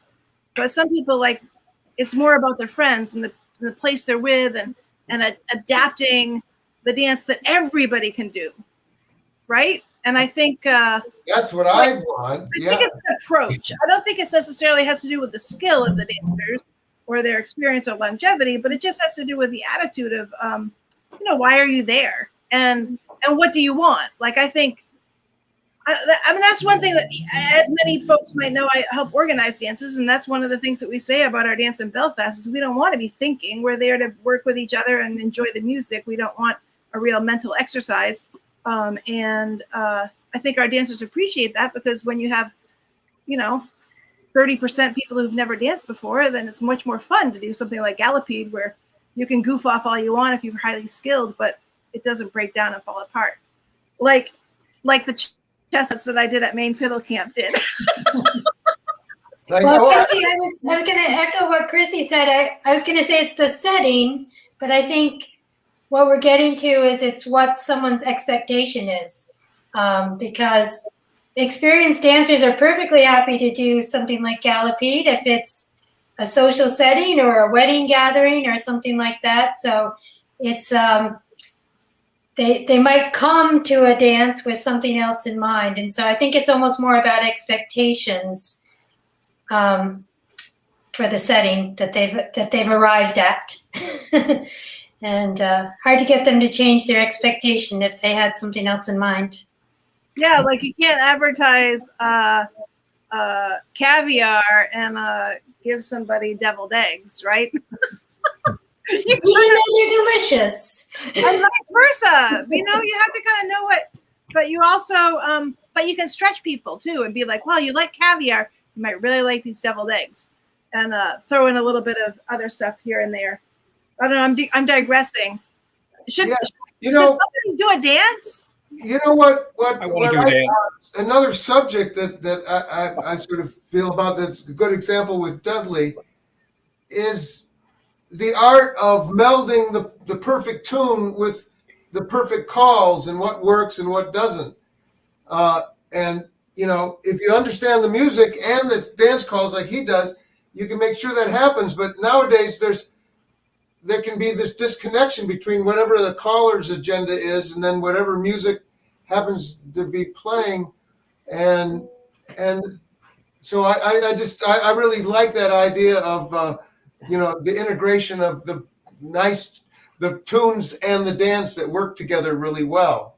And I know that there's certain fiddling styles, for example, that it really doesn't work very well, like Southern old timey, trying to play real Southern old timey style, not sort of turned into contra dance, but kind of the way they really do it. And it's very fast. And it's just, I've done it in places with really good bands and really good callers. And it's like, whoa, it's just doesn't have the same feel that those kind of tunes and tempos and everything that like the Dudley plays that seem to work with the dance so well. Just like the classics are a perfect example of the melding of the dance and the tune. And like Petronella being like an ultimate example, or House Victory, where the figures themselves actually follow certain musical phrases. But on that's a bit of the modernism that bothers me, is that there's this caller agenda and concept, and then there's musicians, and there isn't like it all integrated in a sense as much anymore. I'm a proponent of that. And Dudley was my inspiration, but I don't see a lot of other people doing that. Well, Doug, it might just be could just be a different menu, like we were talking about. Depends on your taste, on your palate. Yeah. And I think too. I mean, I do think that there's a certain amount of collaboration that's fun. Yeah. Like right now, we didn't you didn't give us an agenda here. We're all just together trying to make it work. And I think that like when I'm calling with bands I don't work with and that have their own special style, I feel like, oh, we're all in it together and we're just trying to improvise and be focused on the dancers and giving them the best experience they can. And sometimes it's like spectacular. Sometimes there's a total flop, but I think, that's true of everything, right? It's true of life. Yeah. That brings up one of my favorite stories for the Bodenham Hall was because we were famously didn't have a PA system, and so the calling we did from the stage while we're playing, and was just sort of shouted out, and so it wasn't like blasting in people's ears. It was almost subliminal, and we'd only call it out 3-4 times, forcing the dancers to get it themselves right away, and then we just let the music flow and the dancers flow, and no calling at all. And then numerous times, even like I can remember specifically with the dance that sometimes has been criticized as boring, the chorus jig with, down the center and then down the outside, and we were doing chorus jig, and we played the heck out of it and went wild for a long time.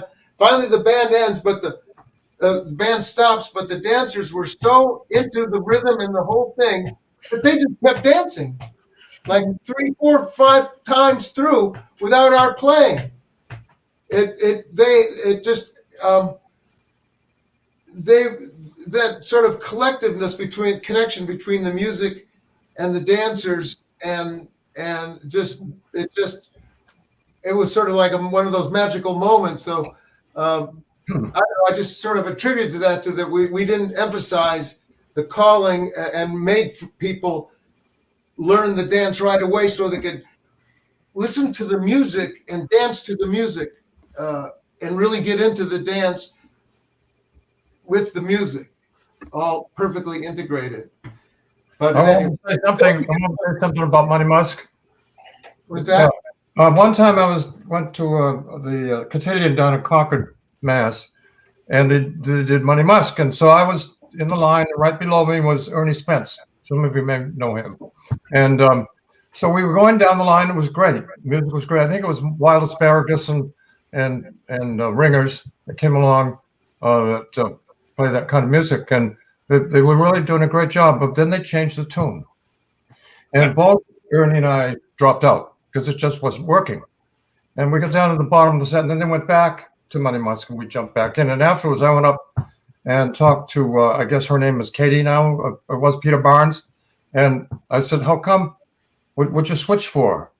And he said, well, the rest of the band wanted me to switch. And I said, well, it didn't, my feet won't work unless you're playing Money Musk. And he wrote down in his book, and so far as I know, in her book, and I understand that still may be in there. Dudley says feet won't work unless we're using Money Musk. So then I wanted to talk to Tony Parks, who's doing the calling, and I said, what'd you switch for? And he said, the band, they were bored. And I think that's kind of too bad, particularly with Money Musk. That was probably Yankee ingenuity. Yeah. And Wild Asparagus, and there's another band like them. Okay. Hey, I have a topic. I'm curious, like what I'm curious. I mean, I have about a million things, prior to March 2020, I led numerous dances for folks who don't really, dancing is not their passion. It's a way for them, it's a vehicle for them to have a great social time. So weekly dances at a yacht club, weekly dances at a family camp where they're doing all sorts of other things, and the big barn dance scene. And I've got in my little stockpile just a million little magic moments and things that were really just glorious about a barn dance. Not a contra dance, not a complicated chestnut dance, not stuff that you could go into having never ever danced before, being 3 years old, being 93. Just with your friends who don't dance, that kind of thing. And so I've got all these memories, but I'm super curious, given the people who are in our little room here, what are your magic moments doing dances, like a barn dance, like a community dance, a dance for folks who are there for something other than or in addition to the dancing itself? I got a magic moment. Yeah. All the time. We were back in the days when we used to do school gigs. Remember those? And we were doing some kind of a residency at an elementary school. This would be Tiakadi and myself, and we played a little afternoon family dance, barn dance kind of thing. And afterwards, a third grader came up to me and he said, a third grader, honestly, he said, hey, I thought that was really going to suck, but it was really a lot of fun. That's a magic moment.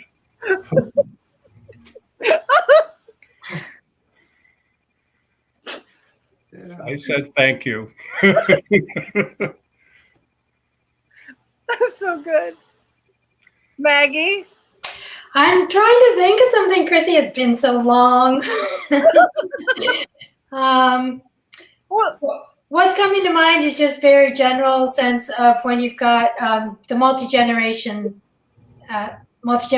aspect, where you've got little tiny kids along with parents, grandparents, everybody holding hands in the circle together. So, or the time for a sachet and the little kid gets picked up and carried down the middle. So, having the all ages does it for me, I guess.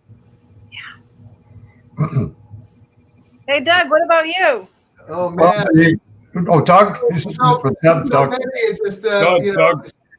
Every time I do call a barn dance, it's like super magic because it gets people doing something together like nothing else gets them to doing something together, gets them moving together, touching each other, seeing each other, doing something collectively with music. It's every time I've done it has been an amazing moment, but one of the most rewarding moments for me was when we were on one of our outrageous international tours sponsored by the State Department, and we were touring in Central Asia in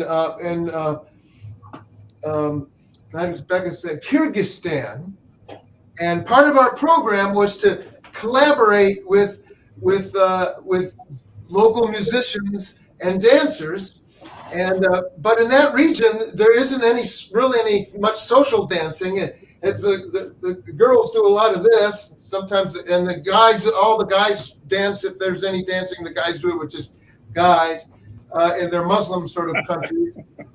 Anyway, we collaborated with this fellow and tried to find a way to sort of make it all work.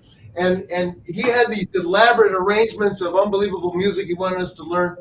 But in the end, when he realized that it was a little bit over our heads and it wasn't really working, he said, well, here is a wonderful classic folk tune that children sing. And we learned it right away because it was sweet and melodic and repetitive. And we could communicate, and all of a sudden we had something in common. But it was towards the end, and we were having a final party. And for the party, now that we had found this music, I said, and we were together in this kind of a private party with just guests from Kyrgyzstan, the musicians, and then the embassy people. And I came up with a dance to go with that tune. And we danced it as an ultimate collaboration. Comment there. Right there in the embassy party, all the embassy people, the ambassador even, all in line. And then these Kyrgyzstan ladies. And so part of the dance was like forward and back. And when the Kyrgyzstan ladies went forward and back, they did their hand dancing, because like in that region they dance with their hands as well as their feet, especially the ladies. And so they just like instinctively added their cultural tradition to the spontaneous dance that I made up with this tune that we had, the simple tune we had just learned. And it even got videoed and stuff like that, and I put it in one of our videos that we made of that. But it was such a magical moment, because that was the ultimate goal, was to sort of create these kind of collaborations between the different cultures and share it together. And seeing those ladies do the forward and back with the hands, it was so cool. Oh, and I remember the tune to this day, very, very similar one. Matter of fact, I guess I could even use it at a barn dance sometime. Hey, Dudley, Yeah. What? let's hear from you. Excuse me? I want to hear about a magic moment from you. Well, this barn dances is basically all I do, so it's all magic. And there's one. It's not necessarily magic, but it's a thing that I always remember. I was doing a kindergarten in Wolfboro, New Hampshire, and the teachers had the kids all write something to the visitor. And there's one letter that came from this boy, and he said, Dudley came to school today, and Dudley had us dancing, and he had us dancing with girls. I don't like girls, therefore I don't like dancing, therefore I don't like Dudley. But one of the things about two things. One little story. It was at the Ralph Page weekend. This really doesn't have a thing to do with Magic Moment, but at the Ralph Page weekend, a lot of people who attend that, there's some real old timers who remember Ralph from years ago and have danced to him, and then there's the new people who come along who never knew Ralph and never danced to him. And the people who were running the weekend were getting that together, so they were all dancing together, which was good. And but and Old Grey Goose was the visiting band, and I sort of sensed and have for a long time that some of the newcomers that come to these dances, which is fine, I'm glad they're there, but some of them aren't aware of some of the things that have happened, and I'm pretty sure that most of them did not know that fiddlers could play and call at the same time. And so I spoke to I think it was Smokey, and I said right after lunch, why don't you guys do the Lady of the Lake? Don't use the microphone, but all of you play. You can have let me see, there'd be Carter and Smokey and Doug, and they got McQuillan on the piano, and but with no microphone. And so Smokey yelled right out, get in here, we're going to do Lady of the Lake, top of his lungs. And they played that great Maine jig called Rolling Off a Log or Upriver. And so anyway, they got started, and I think Doug gave the first call, balance and swing down. And then Carter said, balance and swing the center. And then Smokey said, down the center.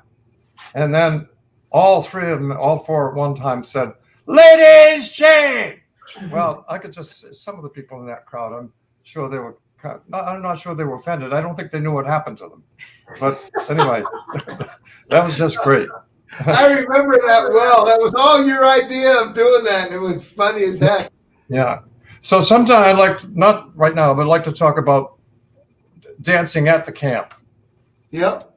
So, but let other people talk about other things. If you want to talk about magic moments or whatever. But I have some comments to make about the dancing at the camp. Yeah, let's hear from Bill. I wanted to call and play Nellie Bly. All right, go for it. Okay. My intent here was to actually do the very slightest amount of teaching, because my idea was I'd be teaching to a virtual audience in a way that people at the other end of a computer would be able to actually dance and have fun. Okay. Right. So I figured this all out this morning. Not that there's much to figure out, but so I'm going to teach the main figure of the dance, and maybe there's some. I'm thinking I'm just here with you four, but maybe there's like people out there watching, right? That's possible. Or that's the idea, right? Well, anyway. Okay, so here's the main figure of the dance. First of all, get into square formation. It'd be nice if you had a partner, but it's okay if you have an imaginary partner. Chrissy's got one there. Okay, and then you imagine and there may very well be couples out there, or there may very well be families that have maybe two couples or a couple and a half. Do the best you can. Couple number one's right here. Couple number two. Couple number three facing number one. Couple number four. Okay. Head couple face away from each other and walk away from each other. Circle around the outside of the circle of the square. Maybe it's six feet across or something like that. Pass by on the other side. Come back home. Pass your partner and face your imaginary corner and bow. Okay, Chrissy, good. All right. And turn around and swing your partner. And after the swing, with your partner, face to the right and promenade counterclockwise around the square, around the ring, until you get back home. That's the whole figure of the dance. We do this, we'll call it first for the ones, then the twos, the threes, the fours, 1 and 2, 2 and 4, and all four couples. And then we're all going to be, when all four couples do it, you're running into virtual people all the time on this, okay? Here we go, Nellie Bly.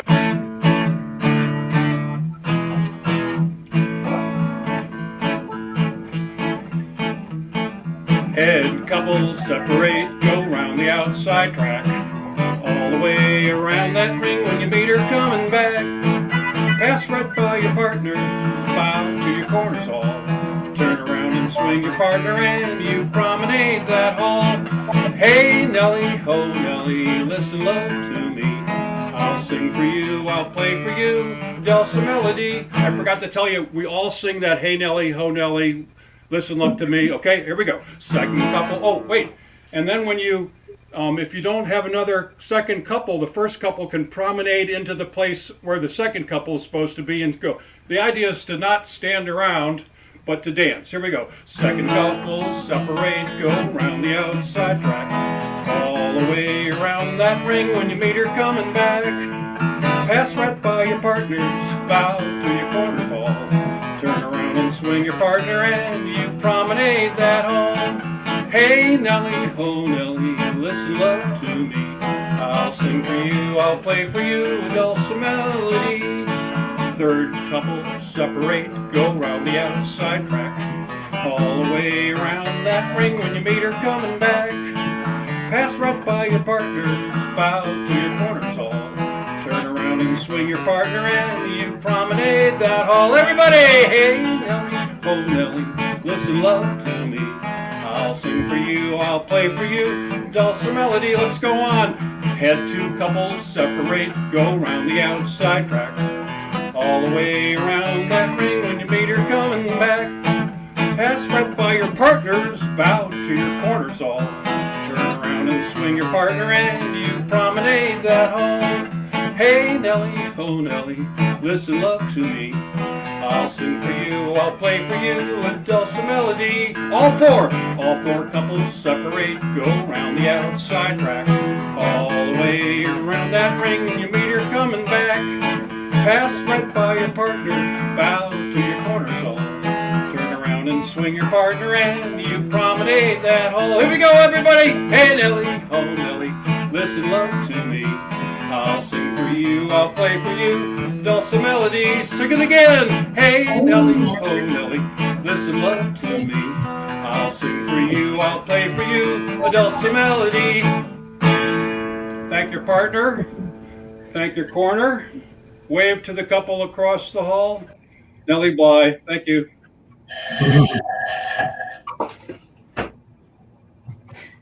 Phil, that was awesome. So would you do that at a barn dance? I do.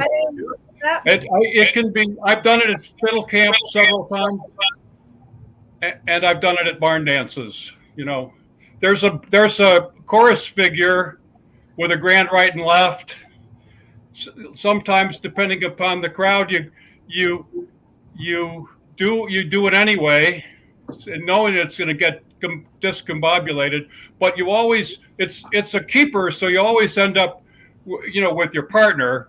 So if things get messed up, that just makes it more fun. And sometimes I just leave that out like I did here. And, you can shorten it or lengthen it. It's anyway, that's in Ralph Sweet's book. And I think that's, I heard somebody call it NEFA one time in a little singing square thing where they started off with the real easiest one and worked up to very, very difficult ones. And the easiest one was Nellie Bly. It's, of course, 24 bar tune, so it goes pretty quick. All right. Hey, Bill, I've got to mention this. I noticed this when we done this before at Fiddle Camp, is that key in key of A for that melody is absolutely terrible on the fiddle. If you dropped it down to G, it would be much better on the fiddle. Okay, here we go. Oh. No, I'm serious because it doesn't work on A in the fiddle, and if you could sing it in G, it would work a lot better for people. What I can't do is sing it in D. Right. But if you dropped it to G, that would be that's fairly close to A, and you'd be able to. The problem is, you have to change position to do it right, and it for barn dance fiddlers, it's very challenging in that. Well, hey, bring it on, right? What? How do we ask it? I want to ask. Just speak up. Doug, are you gonna? Lindsay sent you some footage on dancing the full reel. Do you have that? Your footage? Yeah, I think I have that somewhere here. Well, let's see. Hey, I'm sorry to break in. I just want to give you guys a time check that the variety show starts in 7 minutes. Right. Yeah, we should. We're having so much fun. I don't know if we really should wrap it up with that in mind. Hey, I want to say one thing about repetitive stuff, because we were talking about it earlier, and so some people don't like repetition. And one of the dances I do every summer, I do this. It's a family camp, and I do a barn dance, and they like this one dance that is called Sasha, and they want to do it like 3 times in a night, and this is like an hour and a half long dance. So I think that there's something to be said for repetition, and in fact, like if I don't do ones that I did the year before, then I also hear it. You just want the same things because it's a comfort food kind of thing, right? Like Nellie Bly, I've been dancing for 20 years. It felt like eating a really delicious bowl of soup that my mother made or something, So there's something to be said for repetition and all that. I cheer it on. That's all. Bill, it's like the loon dance, Bill. Like the loon dance. The video, they never progressed, right? Okay, I have really quickly. I know we're running out of time, but I feel sometimes in a barn dance, family dance, you could just call the same dance right after the last one, and nobody would care. It'd probably be different people dancing. I've had the dancers complain. They go, "You mean we're not going to do that dance again? That was so much fun. I don't want to do anything. I just want to do that dance. That was so great." And then contrast that with the modern urban contra dance, where somebody says, "Hey, like you called that dance like a month and a half ago," and that 2/3 ladies queen was done 3 months ago. But it's different. I mean, thank heaven they're not all like that, right? Oof, I totally agree. I mean, it's just. Well, okay. I think we should wrap it up in lieu of the variety show premiere on YouTube. So, but cool. Oh, yeah, I'm in the variety show. Okay, gotta go. Oh, yeah. Get your costume on, Bill. Yeah, right. I do have one other comment about barn dances. One thing that I love is if I'm calling a dance for a wedding and there are a bunch of intoxicated people, and two, because I never use roles, and I never talk about, I don't even have roles, and so then I'm definitely not worried about one gender presenting person being on one side and one being on another, and so occasionally it's very fun when very male presenting macho types run into each other and have to actually touch each other in the dance, and then they work it out and they actually smile and have a great time. And that's another beautiful moment about barn dancing for me. Doug, do you still have a little bit of that footage? I'm not sure here. Let me see what this is. You got 5 minutes. Themselves to 5 couples of them stretch it down as long as you can. And they do it twice, 3 times a night. It's called Fula Rio. I call it over the top. Here we go. First couple down the middle. Come back.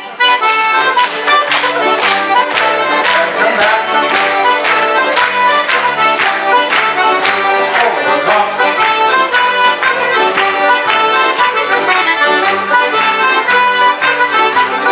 Everyone, take all of the legs across. Everyone move.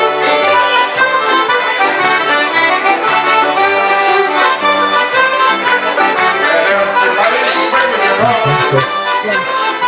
And the first couple go down the middle. And over the top.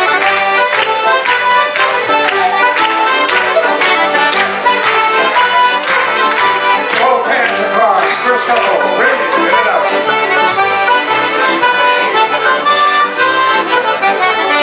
Swing your partners, everybody swing.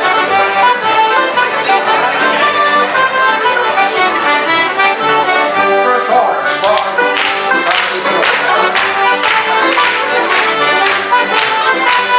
And over the top. I saw that jump.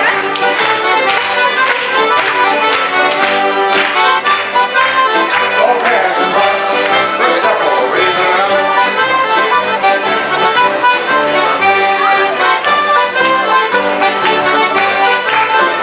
Swing your partners, everybody swing.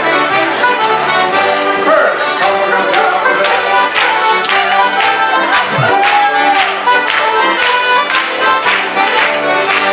Go over the top.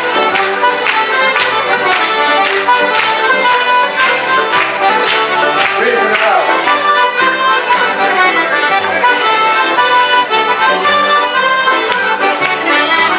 And everybody swing with your arm. First couple go down the middle. Yeah, it's good. Good thing you got that there. Is he muted? No. Oh, Oh, he is. there. You're muted, Doug. And the variety show has now started. Oh, What a classic example of a barn dance there, Dudley. And I didn't make fiddle camp. Wonderful. What? Lindsay did that. Yeah, Lindsay I did the filming. Yes, thank you, Lindsay. That was really cool. I missed That that. really got us a flavor of the barn dance at Maine Fiddle Camp. And what a great tune. What's the name of that tune, Dudley? DiMartelli. Dave Martelli, yes. I Great wrote- tune. Great dance tune. I love how it flowed with the dance so beautifully. Okay, everybody, enjoy the variety show. Bye. Thanks, Neil. Bye. Thanks, everybody, for showing up. Chrissy, Maggie, So Bill. awesome. Thank you, everyone. We'll see you at Maine Fiddle Camp.